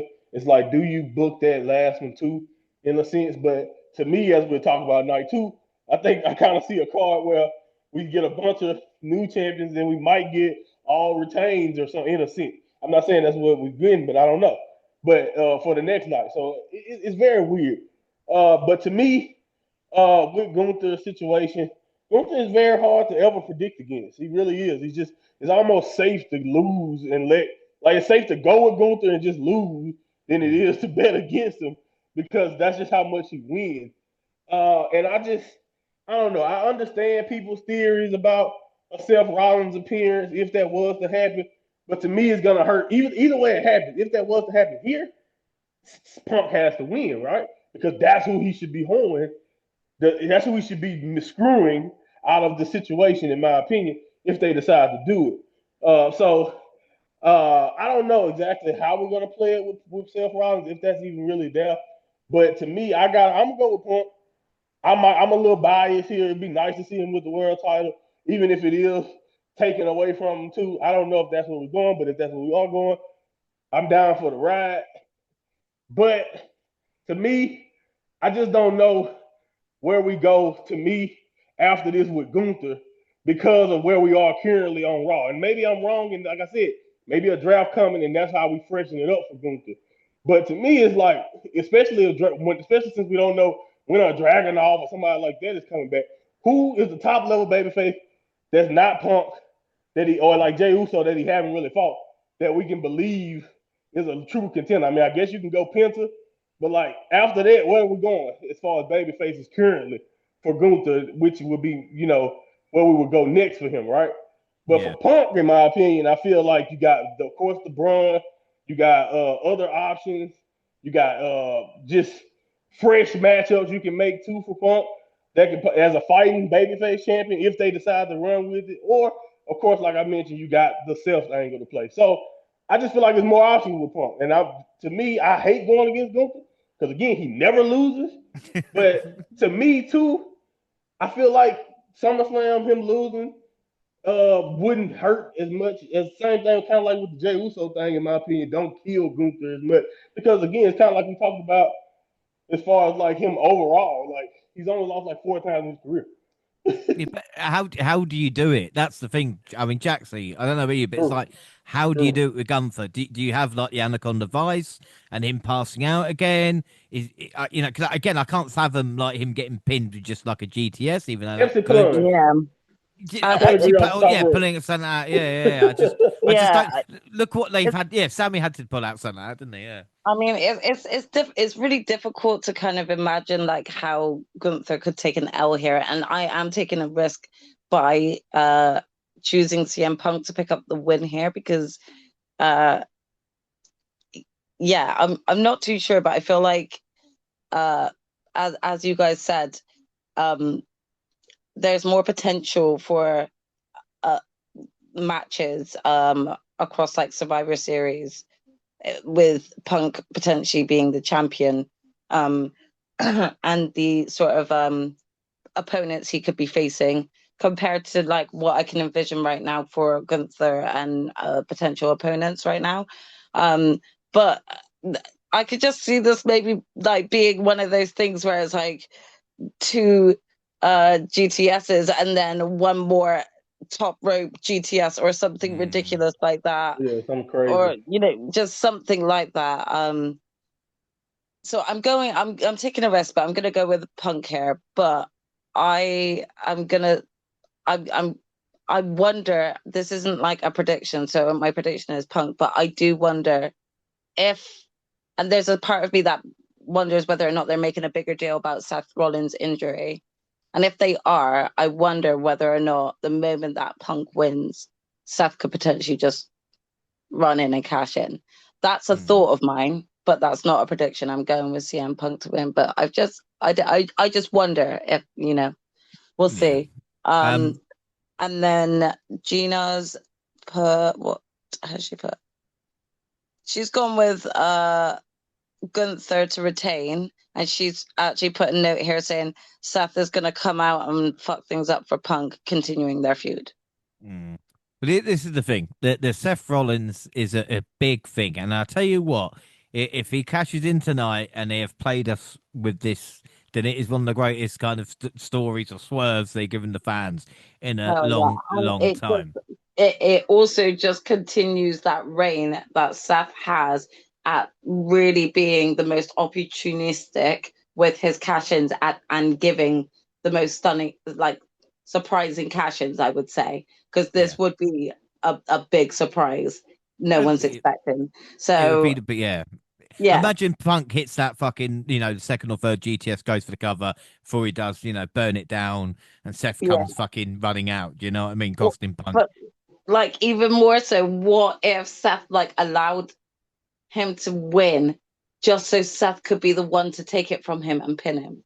Do you know what I mean? I could see Seth being that petty, that he legit waits until Punk gets the 1, 2, 3. The moment Punk's music starts, Seth's music interrupts immediately, and he just comes in. Like that to me would be something that Seth would do. If this injury is actually being over dramatized for this reason. So But who right, knows? let's say he really was like at least kind of hurt, and like he just, but it's not. He won't be having to wait as long as they probably think or Yeah, thought at first. but what if That's they an decided to excellent way run to with do it? it because he don't have to be that physical. He just come in, do a stomp, or come in and get let Bronson them beat him up, however you Yeah, want to do it, and then he just wins the championship, and you yeah, still can protect him because how many absent? Look at Cena. I mean, like we don't have everywhere.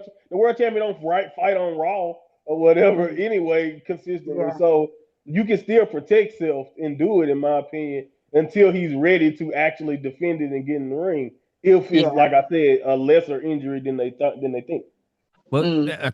I got a couple of things. Right, first off, let's not forget night one of WrestleMania where we thought it was Punk's time, and it was Seth Rollins that basically took him away for that. And now look, night one of SummerSlam, will the Here same we go happen? again.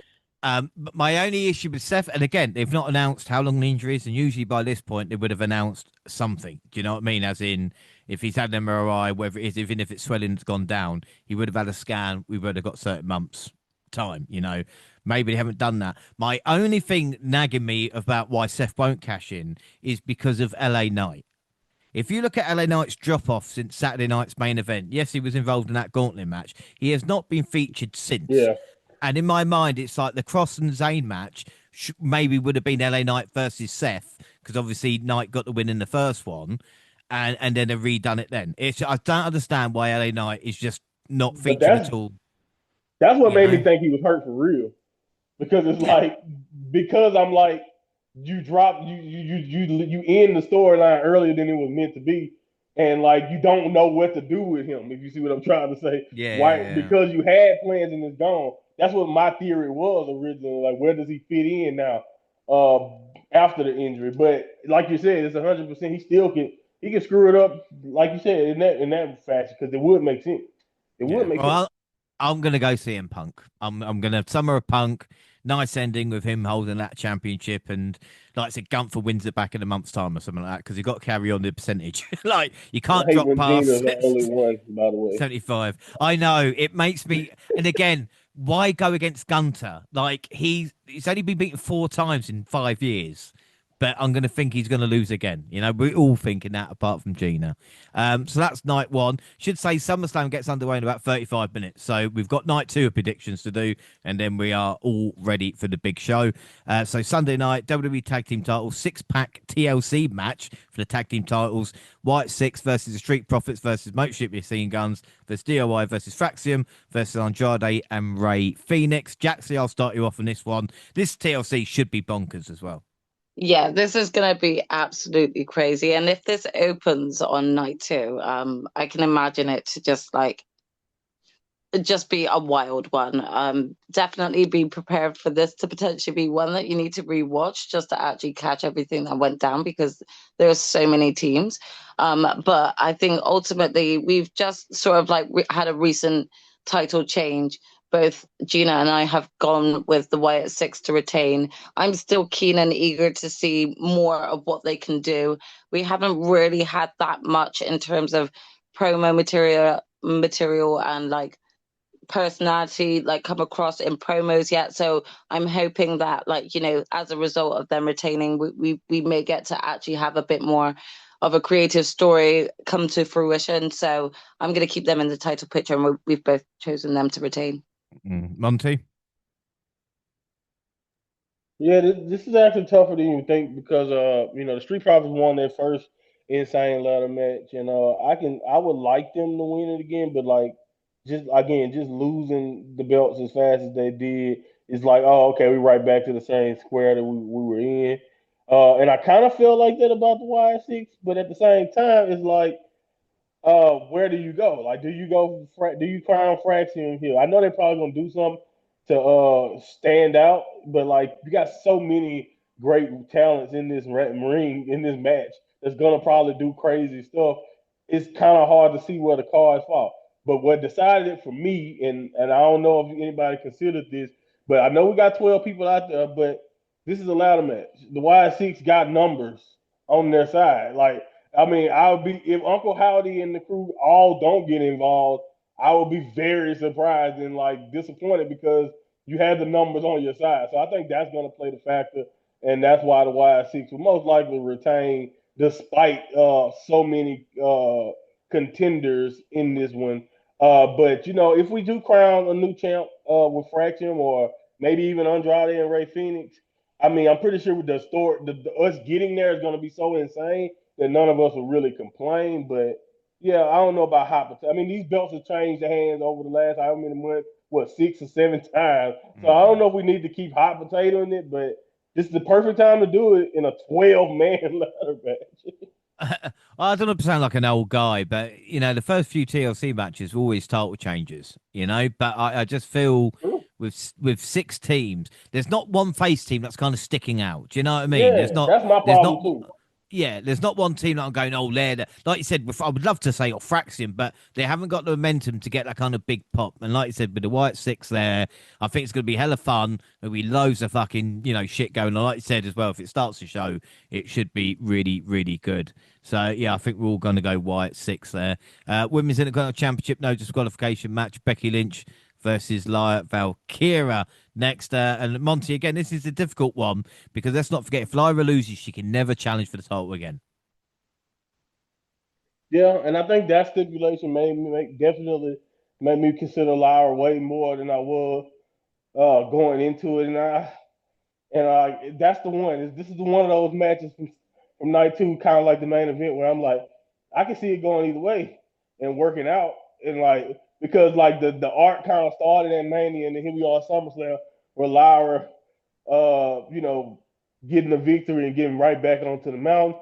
But then betting against Becky Lynch in this situation is another one where it's kind of like probably not as crazy as betting against Gunther, but it's up there when it comes to it. So I don't know, man. This one I'm still kind of undecided on and kind of making the decision as we speak. So I'm gonna stick with my initial thought and just say that the stipulation will play a factor, and we will that Lyra probably will overcome and get the victory. Even if I can see it going the other way definitely because it is Becky Lynch, but just that stipulation to me just feels like a perfect time for Lyra to overcome it and end up on top. And then I do think if you do win, it puts a button on it, and Lyra is the true beneficiary of all of this madness around the belt.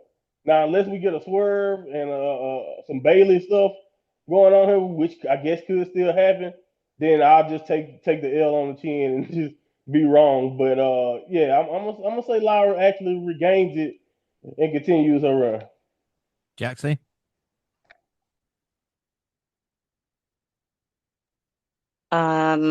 Who did I go? I'm just looking at my notes a second. I've actually gone with Lyra as well. Again, the one thing I do want to take note of is in previous sort of podcasts discussing the this ongoing feud with Lyra and Becky. My opinion since has changed a lot, and I think that's especially going back to, I think Monty said it about the work that she's been doing with not just Becky but Bailey too.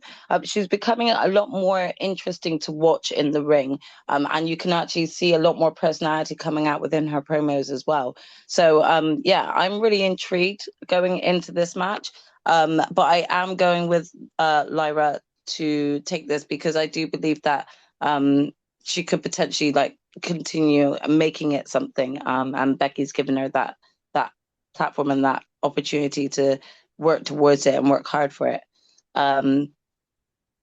Gina has gone with Becky Lynch to retain. Oh God. Well, this is the thing, it does make a little bit more sense for Bailey to get involved to screw Lyra.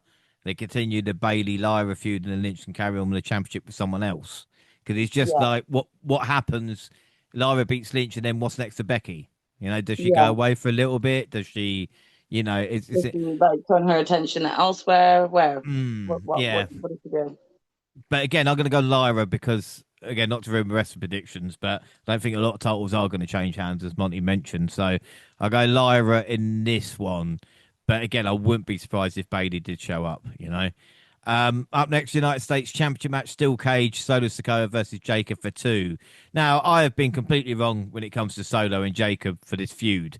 And with a cage match, it obviously stops all the outside interference. So there's going to be loads of outside interference, I think. I don't know how it's going to happen or whether it is, or, Tangaloa hanging from the fucking whatever. Or it could be a moment of Solo, of Jacob throwing Solo through the side of the cage and winning like that. Yeah. But you know what I mean? Or a moment like Solo just get. I think Solo retains. And again, I think for 2, if he was to just steamroll Solo, I wouldn't probably be that surprised considering how he's done Hmm. with the MFT. But I just go Solo with this one. Just. I'll probably regret the decision. Jaxie, what about you? Um, so with this match, yeah, is a bit of a weird one because again, much like Becky and Lyra, they've kind of been going up this back and forth sort of situation. But ultimately, I do see Solo retaining here, whether or not it's from a returning Tamatonga, or just other involvement from the MFTs. Something's going to go down. We may even see Jimmy Uso come out and give it his all to try and back up Jacob. But I don't really see why you would have Solo drop the title right now when the personality is coming out more and more, and he's doing good work with it, and Jacob doesn't necessarily need it. He's still just as popular without it, without the title, I mean. So I've gone with Solo to retain. I'm just loading up Gina's notes. She's gone Solo to retain as well. Yeah, Solo. Monty? Yeah, man. I think what Jackson just said is probably my biggest takeaway from this entire thing. Every time I think about it, I'm like, if like you mentioned, Jay, if he was the steamroller, nobody would be surprised. But do he need to steamroll him as much as Solo needs to legitimately, in my opinion, become more of a threat? And I think Jacob loses nothing. And in my opinion, I got a great finish.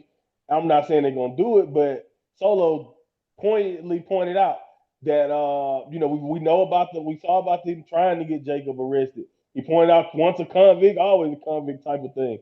Handcuffs, man, handcuffs, Mm. handcuff him to the cage, and then you get out. Yeah, that makes sense. That would make sense. Yeah. That's my theory. I'm not saying it's gonna happen, but to me, I think at the like again, he gets his butt whooped most of the match, and everybody, even with the thwarted, I think Jacob thwarts MFT, and it just looks like Jacob got it won. Might even get a dive off the cage. I don't know if I recommend that, but we might even get one.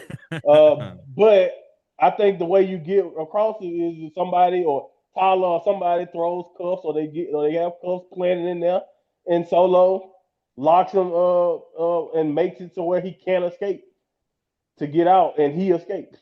I don't know if they want to go that route, but I'm just saying it's a kind of cool way to kind of tie it together with the angle, and Jacob still gets screwed. That's my Yeah. thought process. But yeah, I think Solo, in my opinion, needs it more than Jacob does. Either way it go, no matter how they decide to do it, I think at the end of the day, this is more beneficial for Solo to win this. Yeah, I agree with that. That's US title Intercontinental Championship. Then Monty, I'll let you take this one as well. Dominic Mysterio versus the friendly Uncle AJ Styles. I love Uncle Allen. He mentioned that this might be his last SummerSlam. So basically, AJ has pretty much said it a long time that his early 50s, he's probably most likely gonna call it quits. So like I think with that being said, as cool as it would be for AJ to get this moment, this is also will be another one of them situations where I'm like, it benefits Dominic more to find a way to snake his way through this, whether it's with the help of Judgment Day or however he finds a way to do it. I think because of injury or whatever he's had going on, we haven't even scratched the surface of how interesting Dominic can be as a champion, in my opinion. Now, unless they got other plans involved or something, maybe it can go the other way. But I truthfully believe that Uncle Allen is probably going to get screwed in some way, shape, or form, and Dominic will prevail. Yeah, no, I agree there. Jaxie? Which one is this? Uh, The Intercontinental title. Yeah, I mean, again, um, for me, it's a difficult one because I put like I pointed out, I don't really know what direction they're kind of going with AJ, and is a little bit stagnant, for him at the moment. But you can't deny that Dominic's been doing like great in ring work with other wrestlers. So this was a difficult one. So Gina's gone with Dominic to retain. Mhm. I also have gone with Dominic to retain. Okay. All right, two matches left as we're nearly 20 minutes away from SummerSlam now. Always get exciting. Women's World Championship, Naomi versus Rhea Ripley versus Io Sky. This should be a fucking fantastic match. And again, equality Triple H, make one of these a main event then. You know what I mean? At SummerSlam, just saying. But yeah, these three, Io Sky, Rhea Ripley, and Naomi, with everything involved. Again, Naomi is probably going to walk out as champion, just because just cashed in recently. It's a triple threat match. You know my rules of it as well. Who she pins is going to be very interesting because again, EO over Rhea, but I'm not sure about that. Maybe Rhea hits a riptide to EO as it won and Naomi sneaks a fall or something like that. I'm not sure, but again, I'm really looking forward to this one. Of all the matches of the weekend, I mean, this one I think is going to be really, really good. But yeah, Naomi to retain. Jaxie. Again, you pointed out a lot of the points that I would have kind of said because I've gone also with Naomi to retain, and Gina's gone the same way. I just feel like, for her first defense, you can't have her lose here. Yeah. No, you can't. You can't. Monty? Yeah, I mean, I just think not only that, it's like with all the work she's been putting in as a character, like she's only been on Raw the last few weeks, and every segment, in my opinion, that she's been in has been one of the most compelling and most interesting things. Like she's freshened up Raw, like where been inserted where Liv Morgan was when it comes to Hmm. like being that focus outside of Rhea and Io. Like Naomi has taken that reign and been perfect in my opinion, and I just don't think you stop it so soon. And I'm with you, James. I think honestly, the situation is a perfect. The finish is definitely going to be interesting. Can't wait to see how they decide to do it. But I do think at the end of the day, Naomi has to be the one to win. I would like eventually, whether it's here or not, even I think a great way to call up a Last Legend if they want to. Even though I know Last Legend seems like she's going to be busy doing other stuff right now, so I don't think it's going to happen now. But a great way to call up Lash, or even if Naya gets traded to be on Raw or be with Naomi, I just think that'll put this character over the edge if she had muscle too. Because then it's Yeah. like, oh man, she unstoppable. Like it's gonna be really hard to stop that where she's at as a character, and then you give her a threat on the side of her. I think would only add and make this even better, especially when you got people like Rhea and even Stephanie and all these, and even you got these great stars that she's gonna be battling against. But I think either way it goes, Sunday night Naomi has to walk out as champion because she's been the work she's doing has been just top tier. Yeah, but you make a great point. Having that heat in there always helps, doesn't it? And someone like Nia Perfect. Jax with that connection with Naomi, even like a Mm-hmm. Tamina. I know Tamina's not around, but she would have been great. She was, Something yeah, she'd like be that. awesome just to Yeah. stand there and be intimidating, and take heat for Naomi. It'd be awesome. Exactly. I will say as well, just want to go back to that Dom AJ match. I think if Dom retains now, have AJ win in France because we know the reception that he got We in love France against Cody. Fuck me, that would be brilliant. All right, so one last prediction to do, and it is the main event of night two, undisputed WWE Championship Street Fight, John Cena versus Cody Rhodes and Jaxie. Start us off. This is so difficult because I feel like it could go either way. Like they've done, enough build up for that, but it's like uh, ultimately, I don't know. I feel like I'm playing it safe, but I'm gonna go with John Cena to retain. I think if this is not his final match yet, um, they could potentially have it. I don't know. They could potentially have it so that someone younger like Braun Brecker, maybe even go for it. I don't know. I might be taking a risk with playing it safe here, but I've gone John Cena. Gina has actually gone Cody Rhodes. Oh, Monty. No, I mean, I'm actually very sure about this one for a change. And SmackDown actually confirmed the way I was going, which is what I kind of wanted to ask y'all. I wanted to know, did that weird promo change anything as far as like where you thinking? Because I may have been thinking about this a completely different way after the contract signing that I might be thinking about it now.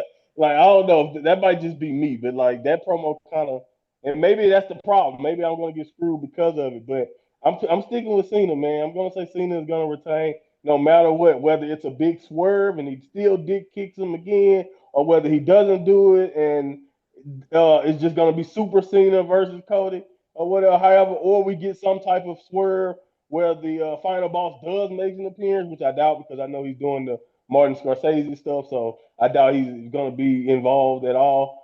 They pretty much tried to bury that if you kind of think about the way they talked about it.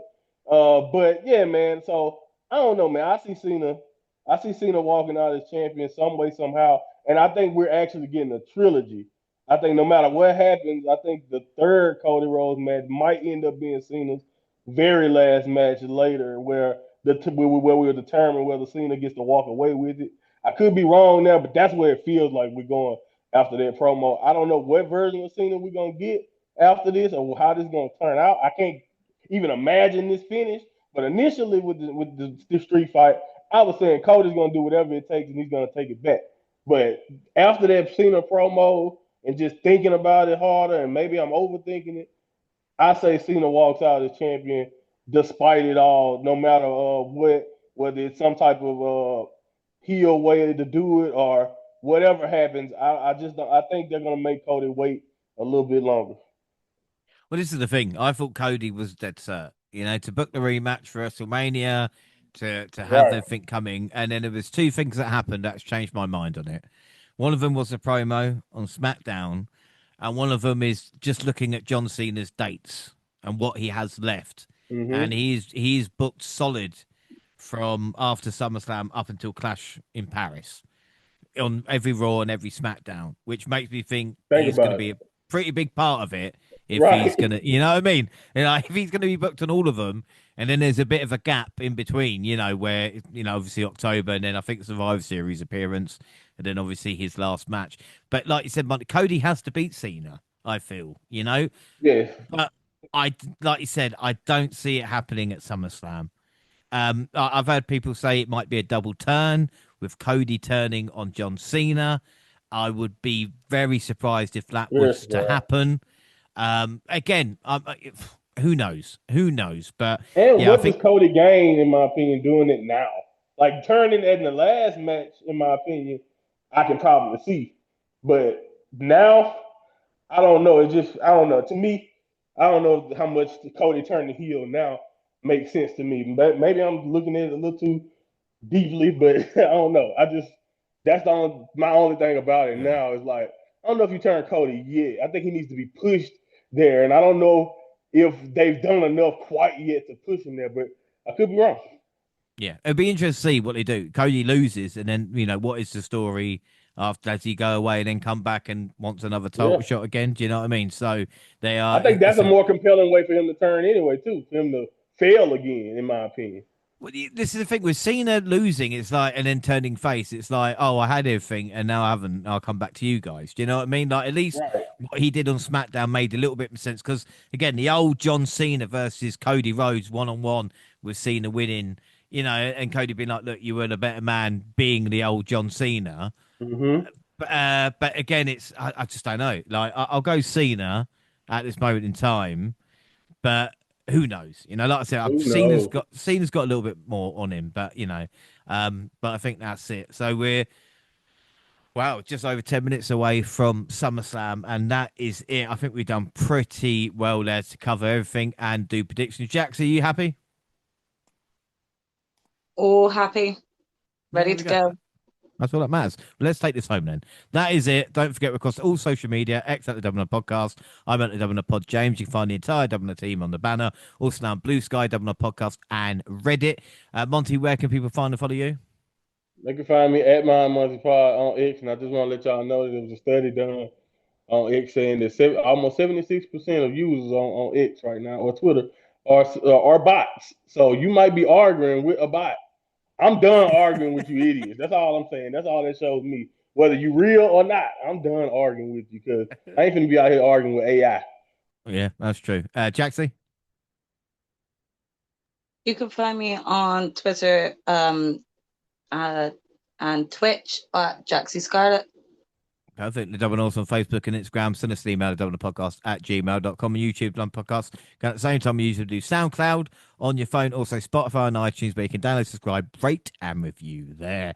Our next episode is a SummerSlam review, and we'll let you know when we do it, all right? We ain't going to be dictated by the listeners. All right, if we want to do it next week, we will. If we want to do it 2 weeks' time, we will, all right? It's down to us. Sorry to be so aggressive. Until then, I've been James Rowlands, and I was joined by the fantastic Jaxie Scarlett. Jaxie, all sincerity, I hope you don't win SummerSlam. I mean, I actually hope I do, and that you fail completely. So let's go. Yeah, we've gone near enough the same, so if we can both lose, that'd be great. And of course, the mind of Monty. Monty, I know you're on top of the mountain just looking down at us mere peasants. Yep, I still am. And now, since Bronson Reed did it, I'm taking everybody's trainers, sneakers, whatever you want to call them. I'm taking them. Yeah, you're going to take that. Well, that is it. Thanks for listening, everybody, and enjoy SummerSlam. Bye.